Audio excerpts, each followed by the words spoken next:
In an age before legends, a lone hero prepares to face the ultimate evil. On the throne sits the Demon King, the so-called strongest, looking thoroughly bored. The hero lunges forward, sword poised to strike down the demonic ruler. With a single finger, the Demon King casually deflects the hero's desperate assault.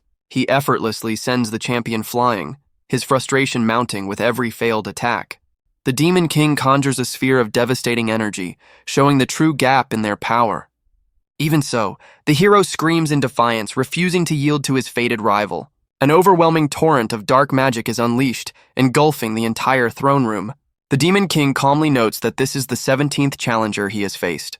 Gazing upon the fallen hero, the strongest Demon King is simply left feeling empty and unimpressed. The defeated hero makes the ultimate sacrifice, turning his holy sword upon himself. Inspired by this final act, the Demon King wishes for a meaningful life and is reborn 1,000 years later. His new consciousness awakens in a confusing void, guided only by a gentle, unfamiliar voice.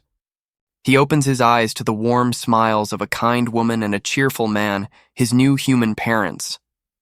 Now a swaddled infant, he is held lovingly by his mother, who gives him the name Xion. The once all-powerful ruler can only stare in shock, trapped in the body of a helpless baby. 18 years flash by, marking a new chapter in his now mundane existence. His father, Hans, beams with pride, grateful for his wonderfully capable son. A grown-up Xion feigns mild annoyance, his true thoughts hidden behind a cool demeanor. He walks alongside his proud father, quietly embracing the simple, ordinary life he once craved. Xion inwardly smirks at his father's habit of exaggerating, a simple human trait he's come to know. His new life is that of a humble farmer, living in a secluded village deep in the mountains. This quiet existence is the direct result of his wish to be reborn as a human. He still finds it absurd that the all-powerful Demon King now toils as a mere peasant. But even in this peaceful life, there is one recurring troublesome issue. As they walk, a menacing presence with glowing eyes watches them from the darkness. Xion stops dead in his tracks, sensing a danger that his father is oblivious to. A massive scarred bear erupts from the foliage, roaring with pure aggression. He calmly faces the beast, telling his father that everything will be fine. His terrified father screams for Xion to run for his life as the creature closes in. Xion casually extends 2 fingers, confusing the ferocious beast with a simple gesture. With a flick of his fingers, he sends a tiny, invisible projectile hurtling toward the creature. The massive bear is instantly neutralized, leaving his father utterly speechless at the impossible sight. Later that evening, the family prepares for a special meal back at their cozy home. The troublesome issue from the forest has now become a sizzling, mouth-watering steak. Xion's eyes sparkle with anticipation as his mother, Fiona, happily serves the bear steak. His father devours the meal with pure delight, while his mother lovingly adds more sauce. She gives Xion a heartfelt smile, thankful for the unexpected bounty he provided. The family shares a laugh at the dinner table, with his father jokingly suggesting dragon meat for their next meal. Xion savors the taste, internally admitting that this simple, delicious meal is no joke at all. He reflects on his childhood, where his superhuman feats like outrunning horses and catching giant fish constantly amazed his parents. Back in the present, he happily accepts another serving, admitting that his mother's cooking is a highlight of this new life. Sipping his drink, Xion smugly acknowledges that his innate power makes everything in this mundane world ridiculously easy. His father beams with pride, once again marveling at just how incredibly strong his son is. His mother lovingly agrees, comparing Xion's amazing abilities to those of a legendary hero from old tales. Xion laughs it off, amused by the irony as a vision of his true demonic past flashes in his mind.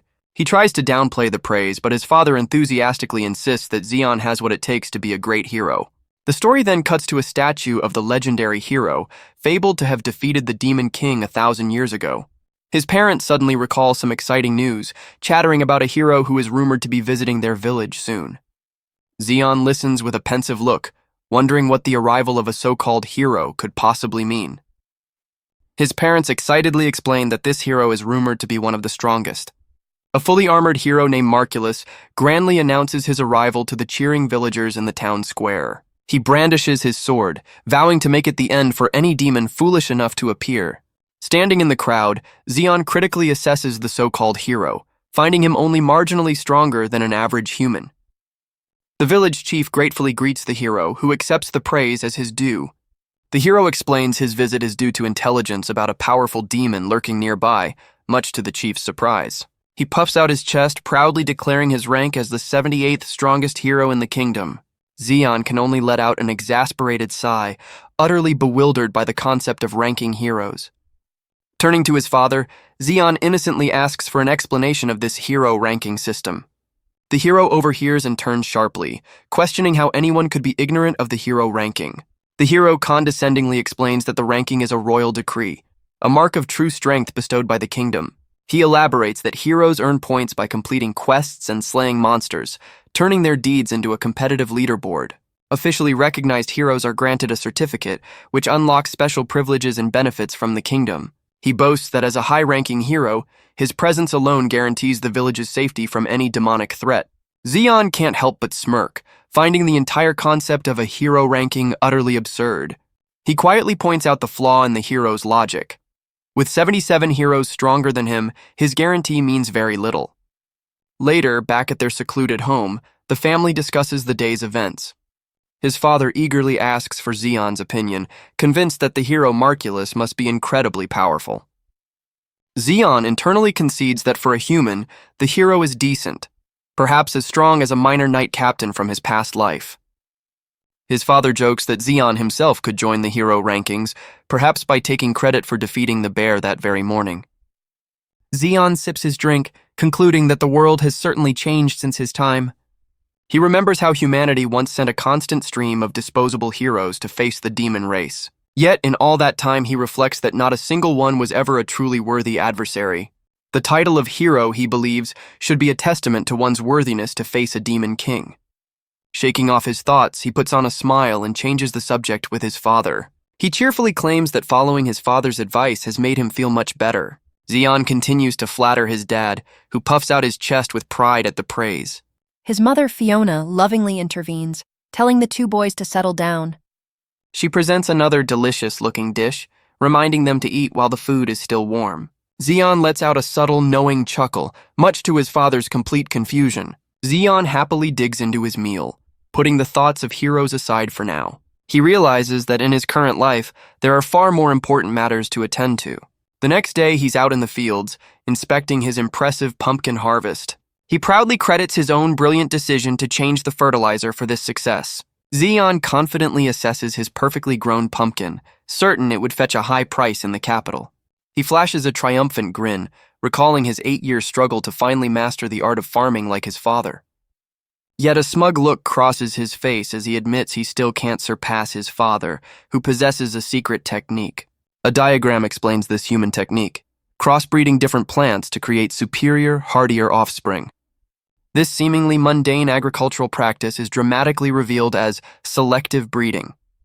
Xian's eyes widen in horror as he discovers his father's secret ingredient, a jar labeled deadly poison filled with monstrous creatures. He's shocked to realize his father's farming method is actually a forbidden art, even among demons. He flashes back to his father proudly winning a farming competition with his selectively bred sweet potatoes.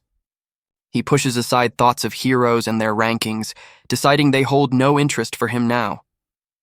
He proudly plants a sign for Xian's field, embracing his new, meaningful purpose in life. Wiping his brow with a grin, he finds himself genuinely enjoying the deep complexities of vegetable cultivation. A few days later, his pumpkin patch is shown to be thriving, a testament to his efforts.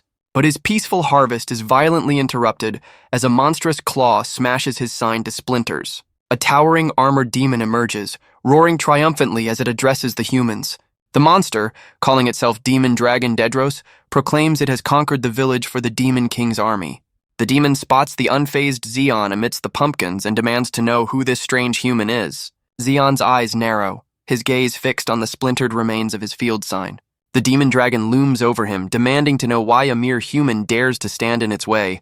Just then, his parents arrive on the scene, screaming in absolute terror for their son's life. But before the demon can act, the hero Marculus leaps in, ordering Xian to get back. He brings his sword down with all his might, but it merely sparks against the demon's impenetrable hide. The beast scoffs at the feeble attempt, completely unfazed by the hero's so-called ultimate attack. A flicker of disbelief registers behind the hero's helmet as his confidence instantly crumbles. With a single contemptuous blow, the demon sends the kingdom's 78th strongest hero crashing to the dirt. Xian remains perfectly still as his parents watch in horror, their supposed savior now utterly defeated. Lying broken on the ground, the hero can only muster the strength to warn the young farmer to run. The demon dragon scoffs at the fallen hero, mocking the pathetic strength of this backwater region. Xian quietly examines a piece of his shattered sign, his anger simmering beneath the surface. The monster cackles maniacally, promising to utterly obliterate the boy as a warning to others. It proudly proclaims its title, Demon Dragon Daedros, one of the 72 pillars serving the Demon King Nal. Xian smirks, completely unfazed by the demon's lecture on the weakness of the human race. The demon channels dark lightning into its claws, preparing to unleash a devastating attack. A torrent of dark energy erupts from its claws, a move designed to tear its target to shreds. But with a single, nonchalant punch, Xian completely shatters the demon's ultimate technique. The demon's face contorts in agony as the impact sends it hurtling backward, its tough armor shattering. Xian simply stands there, his fist still smoking, looking completely exasperated by the interruption. He calmly asks who gave the demon permission to cause a ruckus on his farm. Back at home, Xian discovers an official-looking document on the table, a hero certificate. He reads that his actions have been officially recognized, rocketing him to the 38th spot in the hero rankings. While his parents erupt in joyous disbelief, Xian remains completely unfazed by the news. His proud parents swarm him, celebrating his newfound status as an officially recognized hero. He unceremoniously shoves his tearfully proud father away, getting a bad feeling about all this excitement. He internally questions the logic, wondering how defeating one measly demon resulted in this. His father retorts that it was a powerful demon, the same one that made short work of the hero Marculus. The implications suddenly hit him. This means a new demon king must exist somewhere in the world. He then recalls the demon dragon's boast about serving the army of a demon king. He dismisses the hero certificate, claiming it's none of his concern, much to his parents' delight. His parents immediately start planning a grand hero's send-off, much to his dismay. He smiles, realizing that since becoming human, he's discovered the simple life surprisingly suits his nature. He concludes that the quiet, peaceful life of a farmer is actually quite pleasant. His parents, however, are completely lost in their own world, joyfully celebrating his new heroic destiny. With a subtle smile, he resigns himself to his fate, deciding there's no way out of this. And so, the day of his departure arrives with the entire village bustling in preparation. His father weeps with pride as the entire village gathers to wish their new hero well on his journey. His mother hands him a carefully prepared meal, her warm smile filled with a simple request to stay safe. Putting on a cheerful face, he waves goodbye, playfully reminding his father to take care of his precious pumpkin patch. He takes his first step, wryly contemplating his new role as a hero. With a confident smirk, he resolves to see this new journey through to the end. And so, the former Demon King sets out, his path destined to cross with new allies and powerful foes. He leaves his quiet village behind, ready to become an unrivaled legend in this world of swords and magic. His journey leads him to a bustling city, where a large crowd has gathered in the streets. He has arrived in Tortul, the great capital city of the East. Xian surveys the scene, surprised by the city's sheer energy on what seems to be an ordinary day. His attention is immediately drawn to a stall selling impressively large and pristine cabbages. He picks one up, his farmer's instincts impressed by the quality of the produce sold in the capital. His expert eye for vegetables leads him to a stall run by a sharp-looking female vendor. He meticulously inspects the cabbage, noting its freshness from the perfectly cut stem. The vendor is surprised by his expertise, while Xian confidently confirms his assessment. Amused by his farmer's pride, she challenges him to put his money where his mouth is.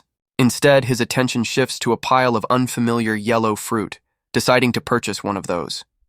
He suddenly feels a bit foolish, realizing he might have come off as a bit of a show-off. Walking away, he's genuinely impressed by the capital's variety, admitting there are still fruits he's never seen. He takes a bite of the strange fruit, wincing at its intense sourness but appreciating its culinary potential. His peaceful snack is interrupted as a gang of thugs barrels through the market, brandishing weapons.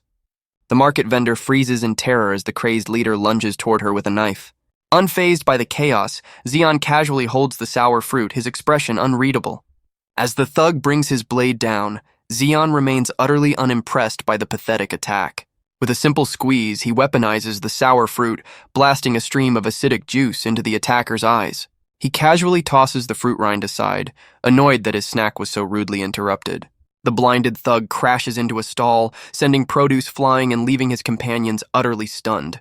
The remaining goons turn their fury on Zeon, demanding to know who this mysterious stranger is. Zeon calmly bags his groceries, pointing out that they were the ones causing a scene in the first place. Enraged by his nonchalance, the two thugs lunge forward, ready to silence him for good.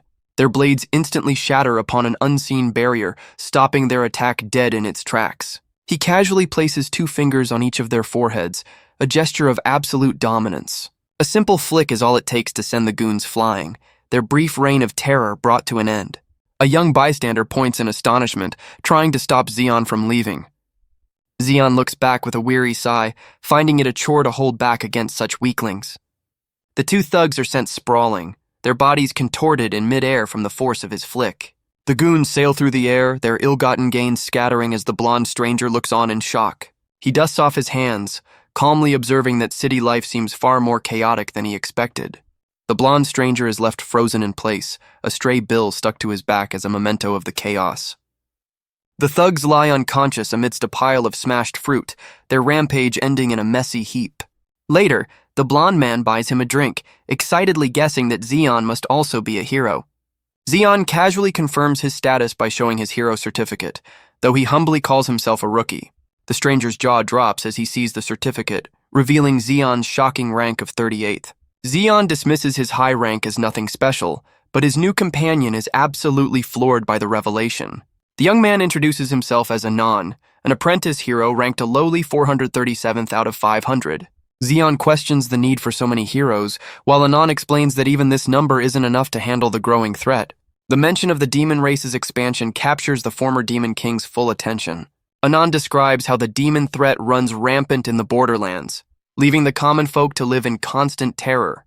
He passionately declares that it is a hero's duty to protect those who live in these forgotten lands. Zeon smirks, finding a flicker of genuine worthiness in the young hero's earnest resolve. He points out that Anon's noble spirit is far more heroic than his own, leaving the apprentice completely flustered. Anon humbly insists that despite his big words, he's no match for a high-ranking hero like Zeon. A sudden thought seems to strike the young hero, his expression shifting from humility to surprise. Zeon calmly refutes Anon's self-deprecating words, telling him that's not the case at all. He explains that talent with a sword or magic is common and ultimately meaningless. The true qualification of a hero, he declares, is simply the heart that wishes to protect others. Anon bursts into a relieved laugh, deeply touched by the high-ranking hero's unexpected praise. The young hero has a moment of clarity, realizing that courage, not innate talent, is what truly matters. He becomes flustered, humbly denying he possesses such qualities while snacking on a skewer. Anon quickly changes the subject, gushing over how Zeon dispatched those ruffians in an instant. He reveals the thugs were the infamous Rowdy Brothers, a trio that even heroes in the 200s struggle against. Anon thanks him again, explaining the brothers were wanted criminals who had been terrorizing the area. Zeon takes a thoughtful bite of his food, a new idea beginning to form in his mind. Anon clenches his fist, feeling a newfound sense of courage from Zeon's words. The young hero's face is filled with renewed determination and gratitude. Zeon watches him with a knowing smirk, pleased with the apprentice's reaction. Meanwhile, in a dark alley, the defeated Rowdy Brothers fume over their humiliating loss. The leader is in a state of enraged disbelief, unable to comprehend what just happened. His brothers try to reason with him, suggesting they cut their losses and move on to another town. The leader furiously recounts how their blades were completely useless against their target. He concludes Zeon must be wearing hidden armor and vows to aim for his neck in their next encounter. As they plot their revenge, a sinister, shadowy presence silently manifests behind them. The thug leader's face twists in pure terror as he realizes their criminal careers have come to an abrupt end. A charismatic demon with a dark aura makes a grand entrance, interrupting the thug's plotting. Flashing a mouthful of sharp teeth, he casually asks the terrified criminals where he might find a drink. A piercing scream erupts from the alleyway, but the young hero Anon continues his patrol completely unaware. Just as Zeon departs, the scream catches Anand's attention, who realizes the trouble is coming from the plaza. The young hero arrives to a grim scene, finding the thugs' bodies drained and surrounded by a sinister, dark aura. The elegant demon stands over the fallen thugs, his shadowy power swirling around him as he relishes in their despair. The demon looks on with disdain, disappointed by the lackluster quality of his recent meal. To test another vintage, he casually strikes down a fleeing citizen with a spear of dark energy. Leaping into action, Anand intercepts the deadly projectile with his bare hand, stopping it in its tracks. A look of pure shock crosses Anand's face as he instantly recognizes the immense power of a high-ranking demon. The remaining thugs scream in terror, recognizing the grim fate of their brothers in the plaza. The demon savors their fear, finding their despair a delightful appetizer. His gaze then falls upon a young woman, noting her as his next potential victim. He declares that a truly satisfying meal requires a certain ambiance of terror. Anand shoves the woman to safety, just as a spear of dark energy strikes the ground where she stood. He checks on the woman, who is frozen with fear and unable to move. The demon looms over them, annoyed that this boy dared to interfere with his hunt. Despite his trembling hands, Anand grips his dagger, ready to face the overwhelming threat. He boldly declares himself the hero of this city, standing between the demon and the innocent.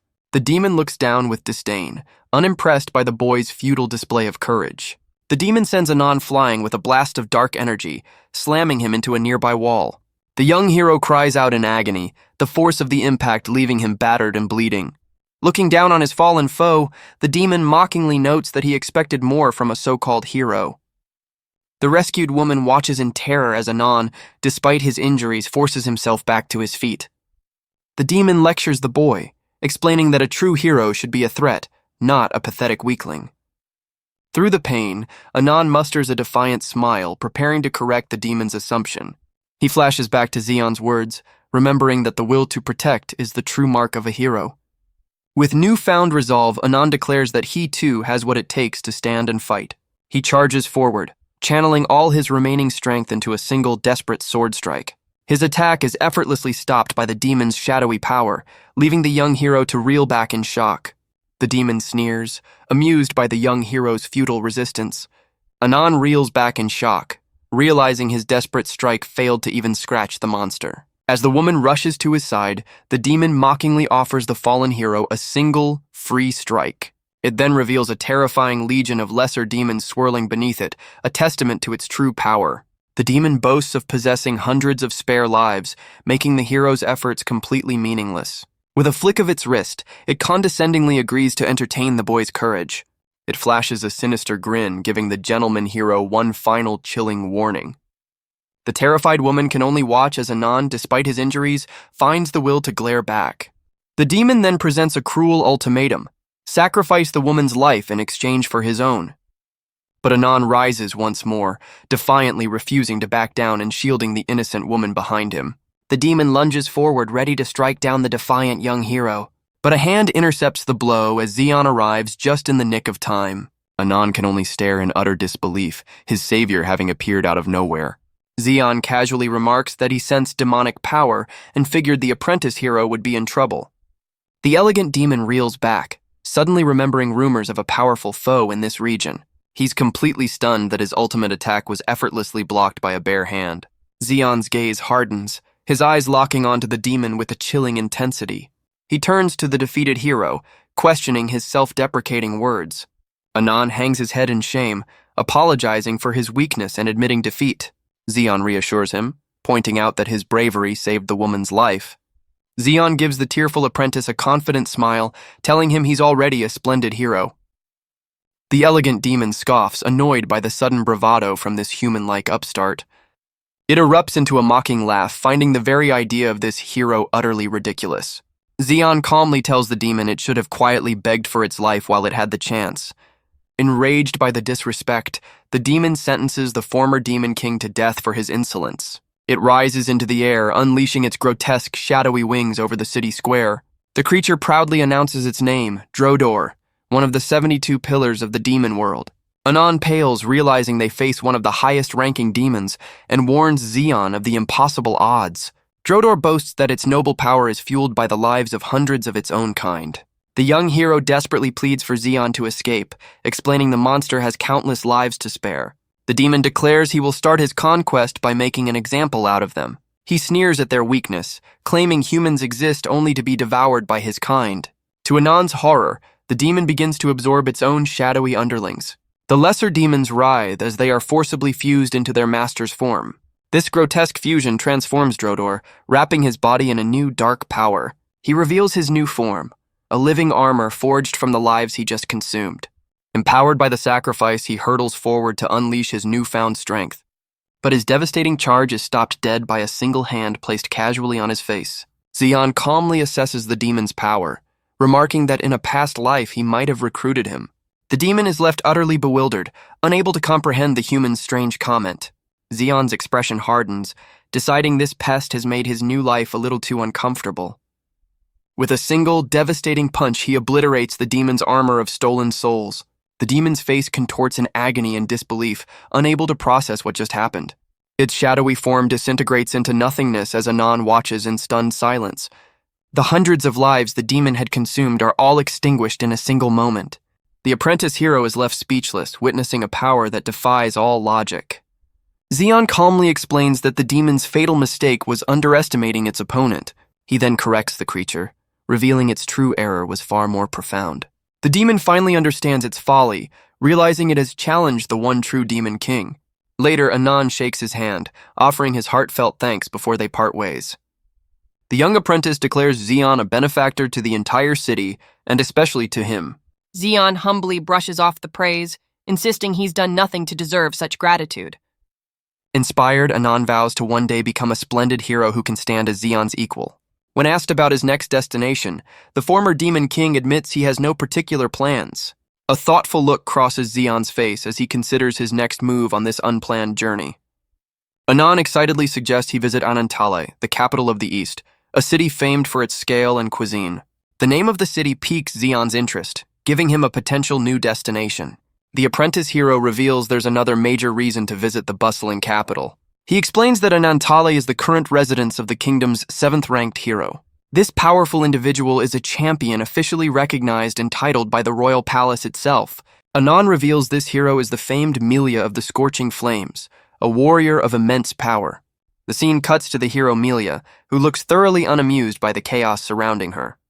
The news concerns the recent defeat of two powerful demons, Dedros and Drodor. At the kingdom's headquarters, a council receives a shocking report about these two high-ranking demons.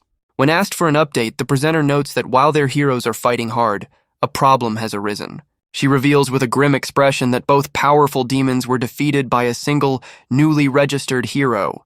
The council members erupt in disbelief, finding it impossible that one person could take down two of the 72 pillars.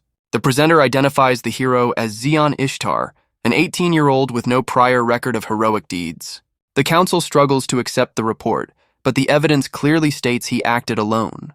The woman reminds them that the 72 pillars are foes that even the most elite titled heroes find difficult to subdue. The presenter suggests the only other explanation is that the report is a complete fabrication. She notes that one of the demons, Drodor, was infamous for his immortality, making the report even more suspect. Yet the evidence is clear. This supposedly unkillable demon was publicly defeated by the mysterious newcomer. Her gaze turns serious as she considers the true nature of the hero known as Zeon Ishtar. The council theorizes he could be a spy sent by the demons masquerading as a human. The presenter reveals their intelligence tracks Zeon heading directly for Anantale, the capital of the East. One councilman erupts, declaring this a potential crisis for the kingdom if the boy is truly a threat. However, a calmer, more calculating member of the council sees this as a perfect opportunity. He confidently suggests they can leave this problem to her, certain she can handle the situation. The scene shifts to the sprawling city of Anantale, where this mysterious individual resides. The council's plan relies on the hero of Scorching Flames, Melia, who resides in the capital. Meanwhile, Zeon arrives at the local Heroes Guild, contemplating his sudden jump in rank. A cheerful receptionist congratulates him, announcing the newly updated hero rankings to the bustling hall. Uninterested in his rank, Zeon cuts to the chase, asking how he can accept a quest. The receptionist's jaw drops in disbelief as she sees his certificate, revealing he's now ranked 17th in the kingdom.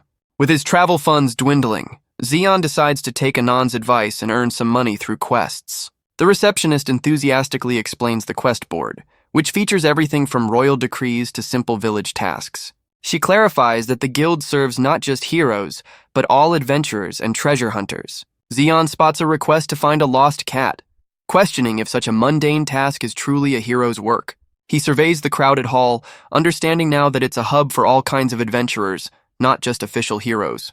Zeon correctly deduces that higher-ranked quests must offer far greater rewards.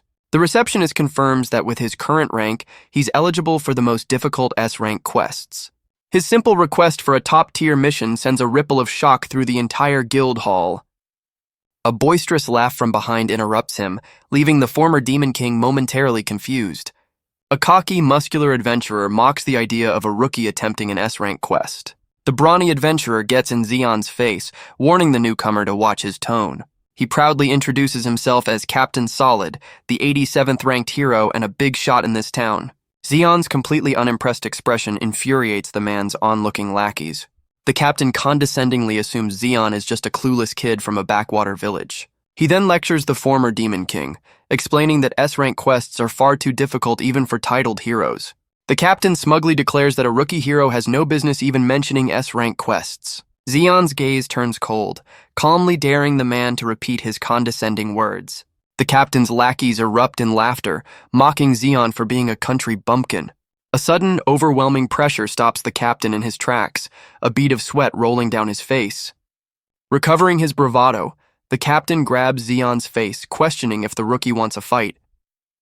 He demands Zeon bow his head like an unharvested crop, but the former Demon King remains unimpressed. Enraged by the lack of fear, the captain swings a mighty punch, intending to teach him a lesson. The captain screams in horror, realizing his signature hairstyle has been mysteriously removed. Furious, he unleashes his signature move, a powerful axe kick aimed directly at Zeon. But his devastating attack is stopped cold, leaving the receptionist and his crew completely stunned. Zeon effortlessly stops the massive axe with just 2 fingers, leaving the captain in utter disbelief. The former Demon King calmly assesses the captain's form, finding it somewhat respectable for a human. The captain's face contorts in terror as Zeon's casual grip begins to shatter the weapon's blade. With a condescending smirk, Zeon suggests the arrogant hero should start his training over from scratch. A single flick sends the brawny hero flying backward, crashing clean through the guild hall wall. He then calmly turns to the receptionist, offering to pay for the damages and requesting a suitable quest. The entire guild hall is left speechless, staring at the gaping hole where the captain used to be. Just then, a powerful-looking woman enters, annoyed by the damage before identifying Zeon in the crowd. She smirks, admitting that this newcomer seems to be more capable than the rumors suggested. Zeon questions how this stranger knows his name, while the receptionist gasps in recognition of the famed hero, Melia. The receptionist stammers in surprise, recognizing the famed hero who has just returned. The guild members are left in awe, realizing they are in the presence of the kingdom's 7th-ranked hero. She proudly introduces herself as Melia of the Vermilion Flame, telling Zeon he should be grateful for her attention. Melia gets straight to the point, demanding to know what business a so-called hero like him has in her city. Zeon calmly puts the pieces together, realizing this must be the powerful, titled hero Anon mentioned. She cuts through the pleasantries, directly accusing him of being a spy for the demon race. The former Demon King smirks, coolly asking what she intends to do if her suspicions are true. Melia's expression turns deadly serious as she calmly declares her simple, grim intention. Without another word, she lunges forward, unleashing a devastating attack that sends the crowd reeling. Her fiery blade is stopped cold, and Zeon's eyes narrow as he feels the surprising power behind her strike. The sheer force of the impact sends Melia stumbling backward, forcing her to brace herself with her sword. She looks up in utter disbelief, questioning if he's truly human. Zeon remains perfectly calm, taunting her for her hesitation. His casual dismissal of her power leaves the famed hero completely flustered. Just then, a guard bursts in, frantically reporting a demon attack in the city's main plaza. She glares back at Zeon, ordering him to stay put before turning to face the new crisis. Her eyes narrow as she delivers a chilling ultimatum, promising his immediate demise if he dares to move. The former Demon King is momentarily taken aback, a flicker of surprise crossing his face.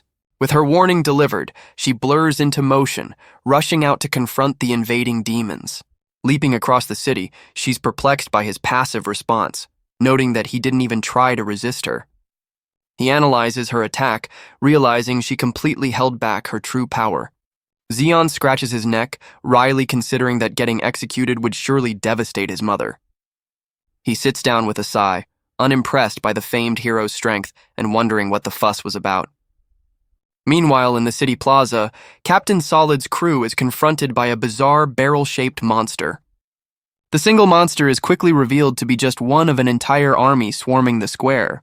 The two adventurers are completely surrounded, realizing they are hopelessly outnumbered by the strange creatures.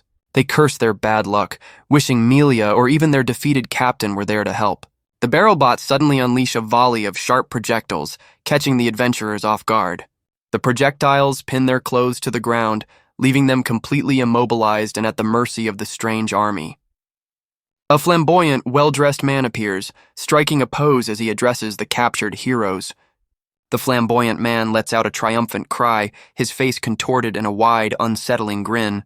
He introduces himself as Elytra, one of the 4 demon emperors, declaring that captured heroes make for excellent raw materials. The two adventurers stare in disbelief, trying to process the bizarre and terrifying scene unfolding before them. 2 grotesque, reanimated figures shamble forward, clearly the horrific results of the demon's previous experiments. Elytra critiques his own handiwork, lamenting the low quality of his current subjects while craving more powerful heroes. One of the adventurers recognizes the tattered cloak on a monster, realizing it belonged to a hero who recently vanished. The demon's forces close in, leaving the pinned adventurers completely surrounded and with no hope of escape. With a chilling smile, Elytra declares that failure is just an opportunity to find new, more readily available materials. He snaps his fingers, issuing a chilling command to his grotesque creations. The demon emperor gestures grandly, ordering his monstrous army to advance and eliminate the helpless adventurers. The adventurers brace themselves as the army of barrel bots closes in, their fate seemingly sealed. But just as the monsters attack, a fiery blur cuts through the air, deciding to smash them all. The demon emperor's smug expression falters, a bead of sweat betraying his sudden unease. A massive pillar of flame erupts from the ground, instantly incinerating the entire army of barrel bots. Melia stands amidst the smoldering remains, confidently promising there's more where that came from. The demon emperor, however, reacts with ecstatic delight, finding the display absolutely excellent. He recognizes her instantly, identifying the famed hero of scorching flames with glee. Melia is taken aback by his bizarre, over-the-top praise. Elytra erupts in joyous laughter, thrilled to have found such a magnificent specimen for his collection. The hero looks on with concern, questioning the demon's strange and unsettling behavior. He proudly reveals his identity, Elytra G. Goblin, the mad scientist of the 4 demon emperors. The demon emperor unleashes a barrage of sharp mechanical appendages toward the hero. Melia gracefully weaves through the deadly assault, his projectiles missing their mark. In a flash, she closes the distance, severing one of his mechanical limbs with a clean strike. The demon emperor recoils, shocked that the hero managed to land a blow. The hero's eyes narrow, realizing she's facing a high-ranking executive of the demon king's army. She smirks, completely underwhelmed by the supposed power of a demon emperor. With her sword glowing, she warns the demon not to take her lightly. Her defiance only fuels his manic delight, finding her spirit absolutely magnificent. He reveals his trump card, standing atop a colossal, grotesque golem that erupts from the plaza floor. The demon emperor declares his intent to turn the famed hero into his next research subject. The hero steels herself, recognizing the true, grotesque nature of the monster before her. The golem's grotesque face is revealed to be a fusion of his past victims, a sight that horrifies the hero. He boasts that his masterpiece is forged from the bodies of 210 heroes, and she will be the final component. Filled with rage at the desecration of her fellow heroes, she roars his name in defiance. Her righteous fury only fuels his manic excitement, the prospect of capturing her thrilling him. The golem's eye suddenly charges, preparing to unleash a powerful energy beam, catching Melia off guard. Its mechanical eye locks on, firing a concentrated beam of destructive energy straight toward the hero. The hero is stunned as the powerful blast narrowly misses her, completely demolishing a city tower instead. From within his grotesque mech, the demon emperor mockingly applauds her for dodging the attack. The demon emperor considers it a small price to pay, deciding to focus on his new target. With a confident smirk, she dares him to dodge, knowing the city will pay the price. She channels her power, preparing to unleash a devastating fire-based sword technique. The golem fires another powerful beam, but this time the hero doesn't flinch. The demon unleashes his ultimate attack, a concentrated beam of pure energy. She meets the attack head-on, slicing through the energy beam with her enchanted blade. The demon emperor reels in shock as she effortlessly overpowers his ultimate move. Her fiery slash continues unabated, aimed directly at the grotesque golem. The sheer force of the collision sends the hero flying backward, crashing hard against a wall. The demon emperor is thoroughly impressed, finding her ability to counter his attack absolutely excellent. The hero struggles to her feet, shocked that she could be pushed this far. The demon emperor flashes a sinister grin, reassuring her that she'll make a fine addition to his collection. She looks at the terrified citizens, realizing the entire city will fall if she fails. The demon emperor is momentarily confused as the hero begins to glow with a strange new energy. She defiantly declares she won't be defeated, her body now radiating with immense power. The demon emperor looks on in disbelief, unable to comprehend the source of her sudden power surge. She prepares to unleash a final, desperate attack, ready to sacrifice her own life for victory. With a confident smirk, she warns him not to underestimate the hero of scorching flames. But a sudden footstep interrupts her charge, bringing the entire confrontation to a halt. Xion arrives on the scene, casually observing the massive golem as Melia stares in stunned silence. Xion calmly addresses the massive golem, proposing a simple solution to the problem. Melia stares at him in disbelief, shocked by his sudden appearance and nonchalant demeanor. He cheekily offers a deal. He'll defeat the monster if she agrees to forget about executing him. The colossal golem continues its destructive march, towering over the city rooftops. The hero questions his motives, admitting she doesn't understand the situation or his sudden involvement. She grabs his shoulder, fiercely insisting that this is her fight and he should stay out of it. The hero shouts, trying to stop him as he casually walks toward the colossal threat. From atop his golem, the demon emperor looks down, curious about this new arrival. He pulls up a display, trying to identify the unknown young man who just stepped onto the battlefield. The demon emperor is annoyed, seeing this newcomer as a mere obstacle to his prize. The demon emperor's smugness evaporates, replaced by confusion as he stares at the newcomer. His scanner attempts to read Xion's power, but the readings are so absurdly high they seem like a joke. The system overloads and flashes a critical error, unable to compute the former Demon King's strength. Elytra panics, realizing his infallible invention is failing for the first time against this one individual. Melia warns Xion that this isn't just any demon, but one of the 4 emperors, a true pinnacle of their race. She desperately tries to stop him, questioning if he truly grasps the danger they're facing. Xion simply smirks, fondly remembering the 4 emperors who served him in a past life. The demon emperor laughs off the system error, deciding to simply obliterate the anomaly instead. Its colossal golem smashes a fist into a nearby building, demonstrating its overwhelming might. The monster prepares to strike, with Elytra confidently declaring the superiority of his creation. Melia gasps as the monstrous golem swells to an even more intimidating size. The hero confirms that this is undoubtedly the true, terrifying power of a demon emperor. The demon emperor sneers from his cockpit, ordering his creation to erase the obstacle before him. The golem's eye unleashes its ultimate attack, a concentrated beam of pure destructive energy. Xion calmly raises a single hand, preparing to intercept the devastating blast. Melia lunges forward in a panic, trying to drag him out of the path of certain doom. The devastating beam dissipates into nothingness, leaving the demon emperor utterly baffled. Elytra stares in disbelief, realizing the boy didn't use a barrier, but stopped the blast with his bare hand. The former demon king casually dusts off his hand, utterly unimpressed by the so-called ultimate attack. The demon's confusion instantly turns to manic delight, realizing his scanner's impossible reading was correct all along. The demon emperor crushes his console in frustration, deciding this ends now. He unleashes his golem's full power, boosting it far beyond its normal limits. In response, Xion simply flicks a small pebble from the ground toward the colossal monster. He nonchalantly notes that he might have misjudged the amount of force needed. The tiny stone tears through the golem's torso, leaving a gaping hole in its wake. Melia is left utterly speechless, her mind failing to comprehend the impossible sight. The demon emperor is violently ejected from his cockpit as his masterpiece begins to crumble. Xion effortlessly catches the falling demon by the head, stopping his descent instantly. He then lifts the golem's massive arm, which he'd torn off with ease. With a casual swing, he uses the monster's own limb to send the Demon Emperor flying into the distance. The Demon Emperor is launched into the sky, his cries fading as he becomes a distant twinkle on the horizon. He casually remarks on the impressive distance of his throw, leaving Milia utterly dumbfounded. The famed hero stares up at him, her mind struggling to accept that he single-handedly ended the threat.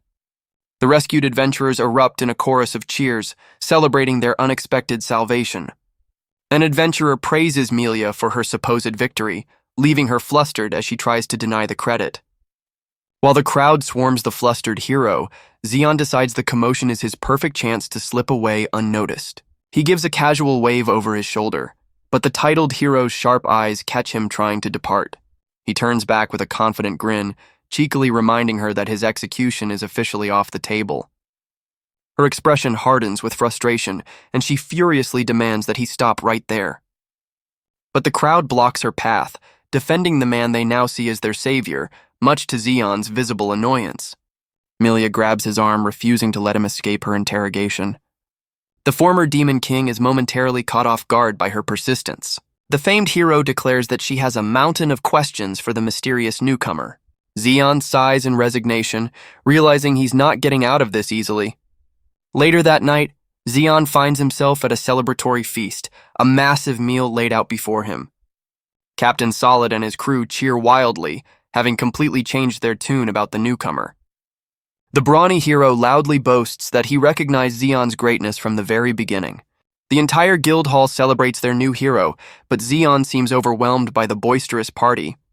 Captain Solid raises his glass, enthusiastically toasting the man he'd tried to bully just hours before. He then slaps Xion on the back, proclaiming him a hero on par with Milia herself.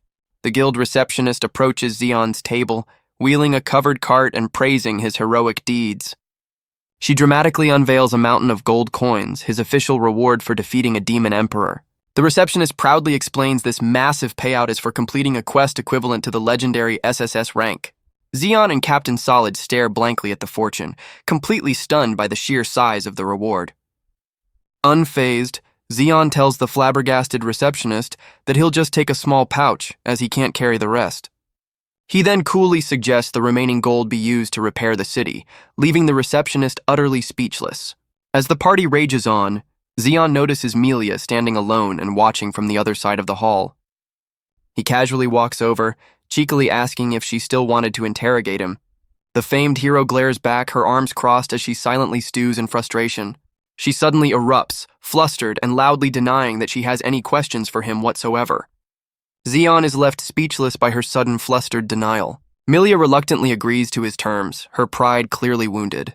He then cheekily asks what kind of person she is, finding her contradictory behavior amusing. Regaining her composure, she points her sword at him, demanding a proper duel. The two heroes face off in the city square, with the rest of the guild watching in anticipation. Captain Solid and his crew are utterly confused by the sudden challenge between the city's top heroes. Milia declares that their previous fight doesn't count, and that she'll claim a true victory now. With a confident smirk, she warns him that she won't be holding back this time. The former Demon King simply smiles, finding the complexities of human pride endlessly amusing. He confidently accepts her challenge, ready to put the arrogant young hero in her place. Milia unleashes a powerful slash, but her fiery blade strikes nothing but empty air. Xion's eyes narrow, calmly analyzing her opening move with practiced ease.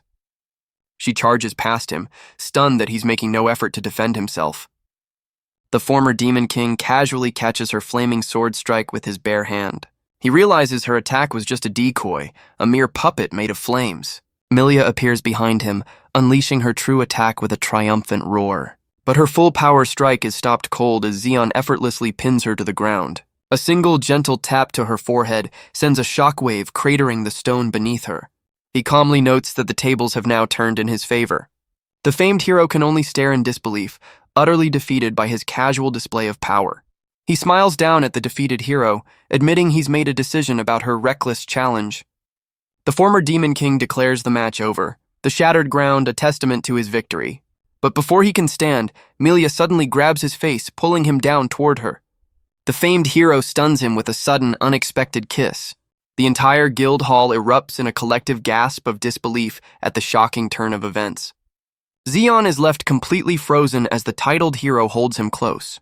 She pulls back with a confident blush, admitting she was terrified when he first saved her.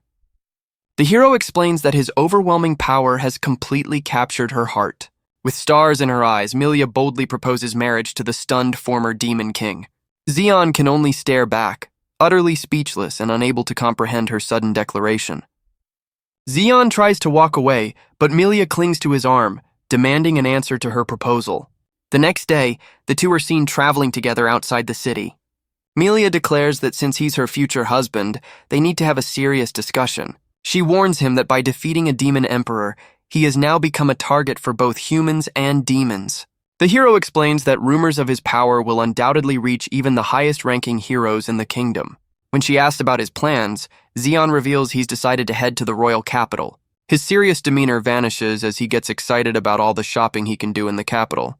He daydreams about buying souvenirs for his parents, much to Milia's deadpan disbelief. The hero's expression turns serious as she contemplates the desperate state of their world. Looking at his back, she realizes that this strange, powerful man might be the one person who can actually change their fate. The scene shifts to a dark, foreboding castle looming in the desolate wastes. This is the Demon King's fortress in the northernmost land, surrounded by a legion of his monstrous soldiers. The demonic hordes roar in unison, chanting praises for their army and the 4 demon emperors. A battered and bruised Elytra complains bitterly about the humiliating ordeal he just endured. A powerful reptilian demon laughs off his complaint, declaring a good fight is all they need to solve the issue. The reptilian general clenches his fist, furious that a demon could ever be defeated by a mere human. He turns to his troops, demanding they bear witness to the power of the demon race. 2 more high-ranking demons appear, a regal, cat-like sorceress and a sharp-dressed, elf-like scientist. The final members of the 4 demon emperors are revealed: a silent, black-armored knight and the imposing reptilian general. The scientist holds up a picture of Zeon, as the sorceress notes with amusement that their new human foe is quite handsome. The reptilian general scoffs, dismissing their new human foe as someone who only looks strong. He volunteers to personally eliminate the human, but the silent, black-armored knight suddenly intervenes. The armored emperor stares intently at the image of Zeon, a flicker of recognition in his eyes. He overrules the general, declaring that he will be the one to handle this matter personally. The knight turns away, remarking on the other emperor's perpetually gloomy and unpleasant attitude. He departs without another word, leaving his fellow emperors to wonder at his rare show of initiative. The reptilian general grumbles about the knight, calling him an ancient relic who's been with the army for 1,000 years. The scientist stares at the report, confirming with absolute certainty that there is no mistake in the data. His analysis concludes that the boy in the picture is, without a doubt, that person. The armored emperor vows to go and personally welcome back his one true demon king. In the royal capital, Zeon and Milia stop for a treat, an enormous strawberry pancake tower. The hero playfully offers her new companion a bite, her demeanor completely changed. He's bewildered by the dessert, while she insists it's the latest trend in the royal capital. Despite her insistence, the former demon king remains completely unfazed by her advances. He reluctantly accepts the bite, much to the hero's delight. Later in his inn room, Zeon gazes out at the impressive Trishulia castle.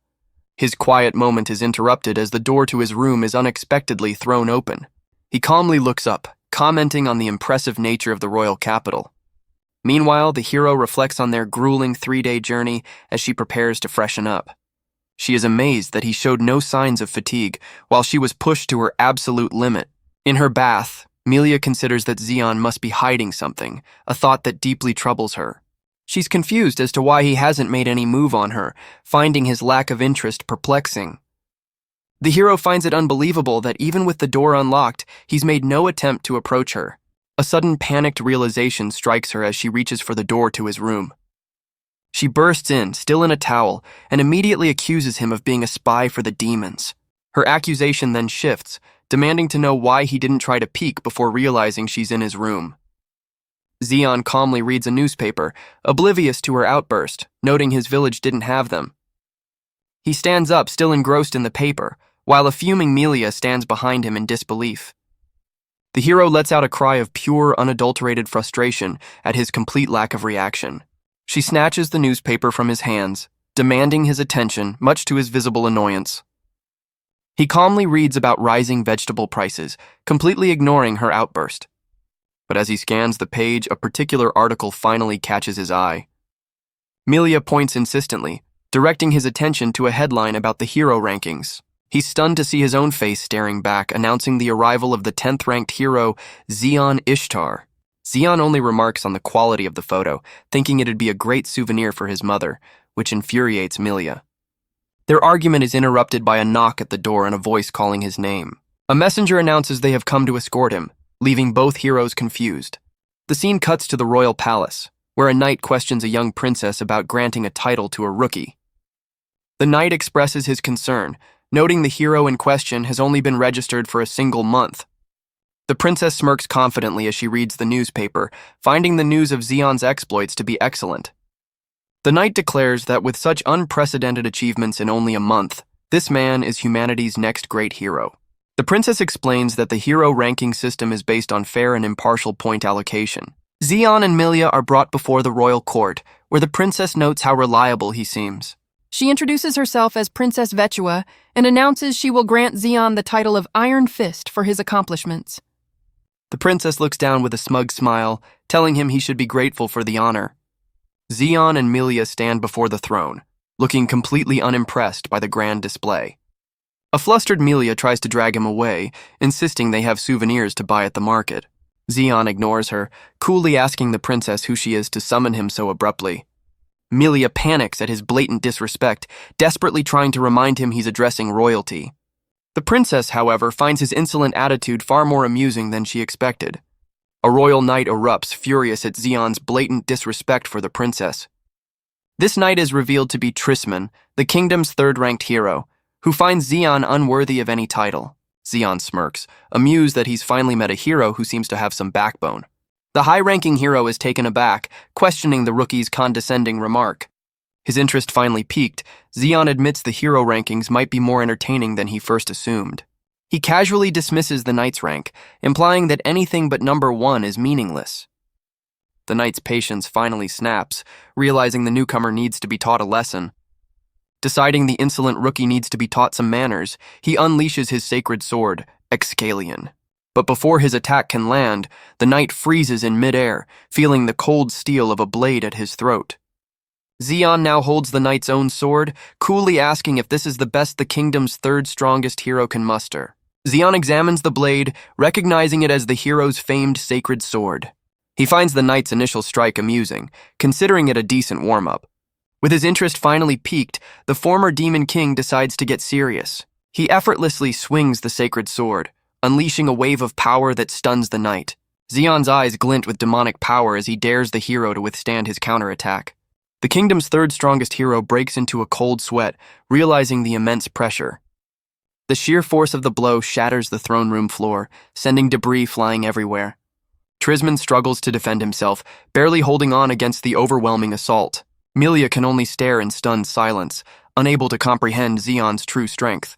The princess's confident smirk vanishes, replaced by utter shock at the unbelievable display. Xion smiles confidently, telling the terrified knight not to worry while Milia panics in the background. He looks down at the defeated hero, declaring that their little spar isn't quite over yet. The kingdom's third strongest hero rises to his feet, his intimidating presence looming over the rookie. Seething with rage, the knight demands to know if Xion understands the gravity of his actions. Milia furiously scolds him for damaging the castle, but Xion calmly corrects her assessment. The princess looks down, surprised to find a small piece of debris from the fight has grazed her arm. Seeing this, the knight explodes in fury, declaring that harming the princess is a capital offense. The princess simply examines the minor scrape on her elbow, confused by the knight's extreme reaction. Enraged, the knight unleashes his ultimate technique, filling the throne room with a dazzling display of holy power. As the knight declares this is punishment, Xion simply smiles, impressed by the spectacular light show. The knight furiously declares that the rookie will pay for his insolence with his life. Milia watches in horror, recognizing the knight commander's signature technique. Xion finds himself surrounded by an endless barrage of holy magic swords. But instead of fear, Xion smirks, finding the pure light energy rather amusing. The devastating attack suddenly halts just inches from its target, much to the knight's surprise. The princess stands between the two fighters, her hand raised to command them to stop. With a calm but firm expression, she declares that the confrontation is over. She turns to her knight, admitting that while his passion is commendable, he is far too hot-headed. The princess lightly bonks him with her fan, telling him to cool his head, and he immediately apologizes. Hiding a smirk behind her fan, she admits that his impressive display was worthy of his title, and he has piqued her interest. Xian stares blankly at the official document, completely unfazed by the royal decree. The princess hands him the official scroll, insisting he accept the title regardless of his disinterest. She confidently tells him to relax, explaining that he is now in the royal capital. The former Demon King looks up with a bored expression, finding the entire ceremony tedious. With a sly smirk, she explains the capital is a gathering place for the strong, a place to cure his boredom. Her eyes gleam with a challenging intensity, daring him to prove his worth. The two stare each other down, a silent challenge passing between the princess and the former Demon King. A slow smile spreads across Xian's face as he finally seems to grasp her true meaning. But his excitement is for the free food he'll get, leaving the princess stunned and Melia mortified. As they walk away, Melia scolds him for his behavior, while he casually dismisses her concerns. Her frustrated shout echoes through the capital streets. She lectures him on his complete lack of social graces, refusing to accept his future wife claims. Melia looks at the crude map he's holding, questioning if this is really where he plans to live. The hero stares at the simple drawing with a look of utter disbelief. He brushes off her concerns, noting that the princess's challenge has made the capital seem more interesting. They arrive at their destination, with Xian looking thrilled and Melia appearing horrified. Standing before a rundown building, she asks if he's truly satisfied with this choice. The hero gives him a smug look, sarcastically complimenting his excellent taste. They both stare up at the dilapidated, vine-covered building that is apparently his new home. Xian proudly boasts about its prime location, just 2 minutes from the Royal Plaza, while Melia remains silently appalled. He leads her through a narrow passage, excitedly pointing out another feature of his new home. Xian proudly presents a barren plot of land, declaring it the perfect spot for a vegetable garden. He suddenly produces a large easel, much to the hero's complete and utter shock. Melia watches in disbelief as he casually sets up the easel, wondering where it even came from. He unveils a hand-drawn sign, proudly claiming the plot as Xian's field and warning off trespassers. His playful mood vanishes as he seriously recalls his encounter with the knight from the castle. Xian acknowledges that the sacred sword user was genuinely powerful, comparable to the heroes of old. He realizes with interest that if that man was only ranked third, 2 even stronger heroes must exist. A small, confident smile spreads across his face, clearly intrigued by the new challenge. Meanwhile, Melia looks at a notice for vacant rooms, thoughtfully considering the one next to Xian's. Xian turns to Melia, remarking that life in the capital seems to be getting quite interesting. But his calm demeanor shatters as he recoils in utter disbelief at a nearby shop display. He clutches his head, unable to process the sheer absurdity of what he's seeing. The former Demon King is genuinely shaken, admitting this is a sight he truly feared. He realizes this is the first time in his 2 lifetimes that he has been so utterly shocked. The source of his horror is revealed, a single melon priced at an astronomical 30,000 gold. He mentally calculates that 1 melon cost the same as 8 entire crates of his village's potatoes. The former Demon King fumes at the outrageous prices, realizing this must be what royalty considers a snack. Despite his outrage, he walks away with a small purchase as the shopkeeper thanks him profusely. With a wry smile, he concludes that the royal capital certainly doesn't lack for worthy opponents. He walks away with his small, expensive purchase, unable to resist the temptation. The former Demon King smiles, eager to witness the true power of the royal capital. He heads back to his new home, considering his recent reconnaissance an important part of his mission. Arriving at his door, he prepares to enjoy his treat, only to be greeted by an enthusiastic voice. Melia appears in a frilly apron, offering him a choice between dinner or a bath. She then blushes, suggestively offering herself as a third, more personal option. Xian flatly rejects all her offers and promptly slams the door in her bewildered face. Inside, he happily prepares to eat his prized melon, ignoring her furious pounding on the door. As he enjoys his snack, Xian calmly wonders what on earth is wrong with the hero. Elsewhere, Melia consults a romance guidebook, completely baffled as to why her advances were rejected. Zeon casually points out that her room is right next door, questioning her presence at his table. She deflects, asking about his future plans as he calmly enjoys his expensive melon. While she savors the fruit, he playfully teases her, leaving the hero momentarily confused by his comment. Milia's demeanor turns serious, explaining that titled heroes are in a league of their own. She reminds him that the princess's decree officially makes him a top-ranking hero in both name and reality. The hero lectures him on the great responsibilities that accompany the privileges of his new rank. He nonchalantly agrees, understanding that a title is far more than just a name. She lists the benefits of his status, from massive rewards to audiences with the royal family. Zeon smiles, acknowledging the perks but correctly guessing there's a significant catch. Her eyes narrow with deadly intent, declaring that a titled hero is never permitted to flee a battle. Zeon completely ignores her serious lecture, instead marveling at how delicious his expensive melon is. He nonchalantly asks if a strategic retreat is still on the table, finding a loophole in her rule. The hero begrudgingly concedes his point, admitting that tactical withdrawals are sometimes necessary. Her frustration boils over as she insists he lacks the fundamental mindset of a true hero. He then praises her own resolve, remembering how she fearlessly stood to protect the city. Caught off guard by the compliment, she blushes and admits she's glad he's the first titled hero she's met. Her composure shatters as she gets flustered, demanding to know the meaning behind his sudden praise. Regaining a bit of her confidence, she playfully asks why he's chosen to act like a hero now. She puffs up with pride, boldly declaring her own greatness while he remains completely unfazed. He calmly explains he never asked for the title, only receiving it after dealing with some demons in his village. She admits that while she knows he's strong, he doesn't have the bearing of a true hero. He ponders her words, admitting he's always had a question about the nature of heroes. He recalls his past life, where humans would stand against him despite having no chance of victory. He remembers them as a fragile race, yet they would always rise to face him no matter how many times they fell. He was always fascinated by their unwavering determination in the face of certain defeat. This unending defiance sparked a deep-seated curiosity within the former Demon King. He reveals with a smile that his true goal is simply to understand what it means to be human. His unexpected and profound answer leaves the hero completely flustered and speechless. She snaps out of her daze, demanding to know what he's talking about, but he just brushes her off. A sly, confident smile spreads across her face as she prepares to change the subject. She playfully offers to show him everything he wants to know, much to his flustered refusal. He ignores her and prepares to clean up, but she slams her hand on the table to stop him. As he washes his cup, she furiously demands to know if he's even listening. He turns with a serious expression, his patience clearly wearing thin. Meanwhile, back at the palace, the princess and her knights survey the throne room's wreckage. The princess ascends the broken steps, noting a lingering heat from the battle. Her knight apologizes for the damage, confirming he's already tended to her minor injury. She laughs it off, finding the entire situation rather convenient for her plans.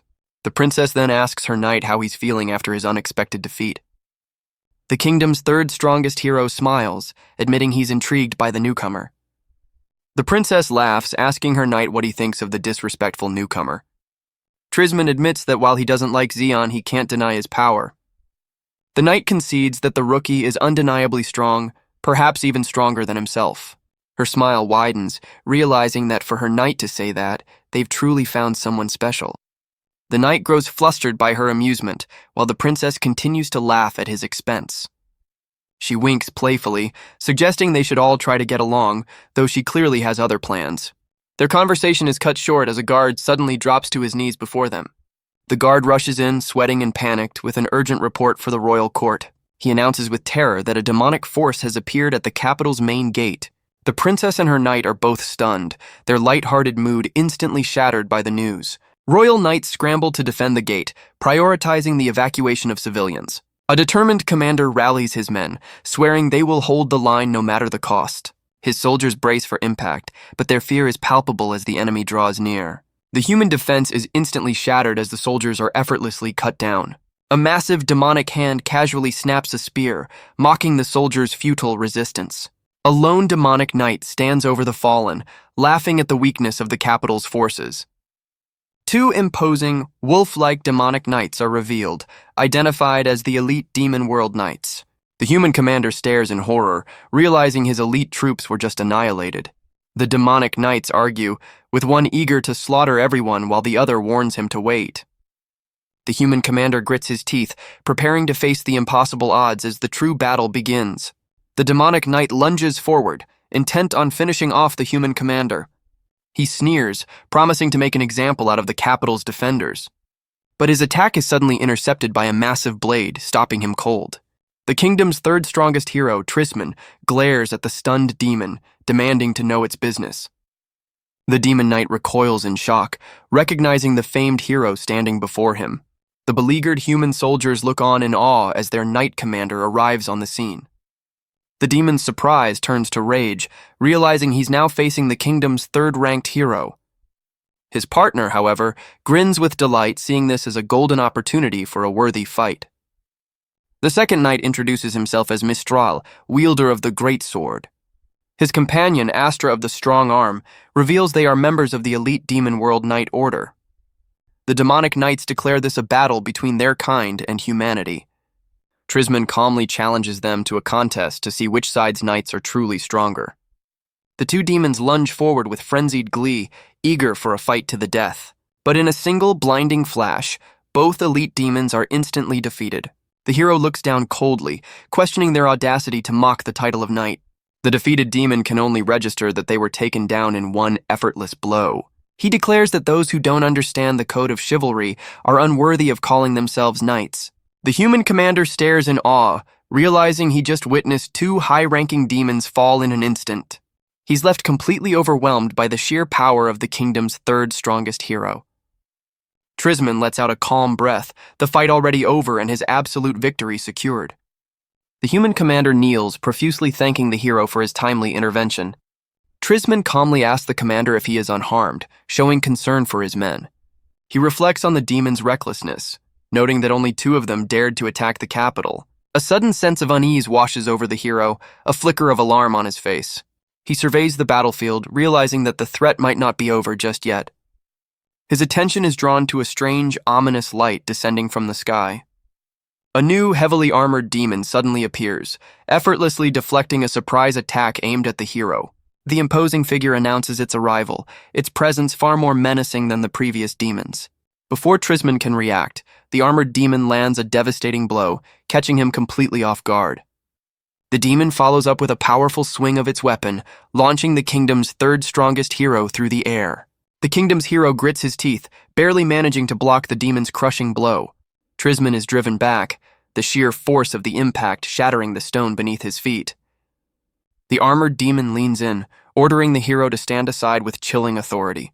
It dismisses the terrified human soldiers, declaring it has no business with them.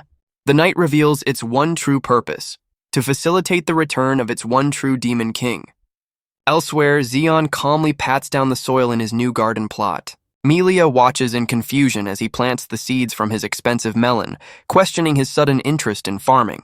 The hero continues her charm offensive, playfully asking about his favorite foods. She consults a romance guidebook, scheming new ways to capture the former demon king's heart.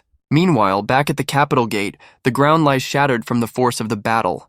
Trisman faces the imposing armored demon, recognizing the immense threat standing before him. He breaks into a cold sweat, confirming the ominous aura belongs to a truly powerful foe.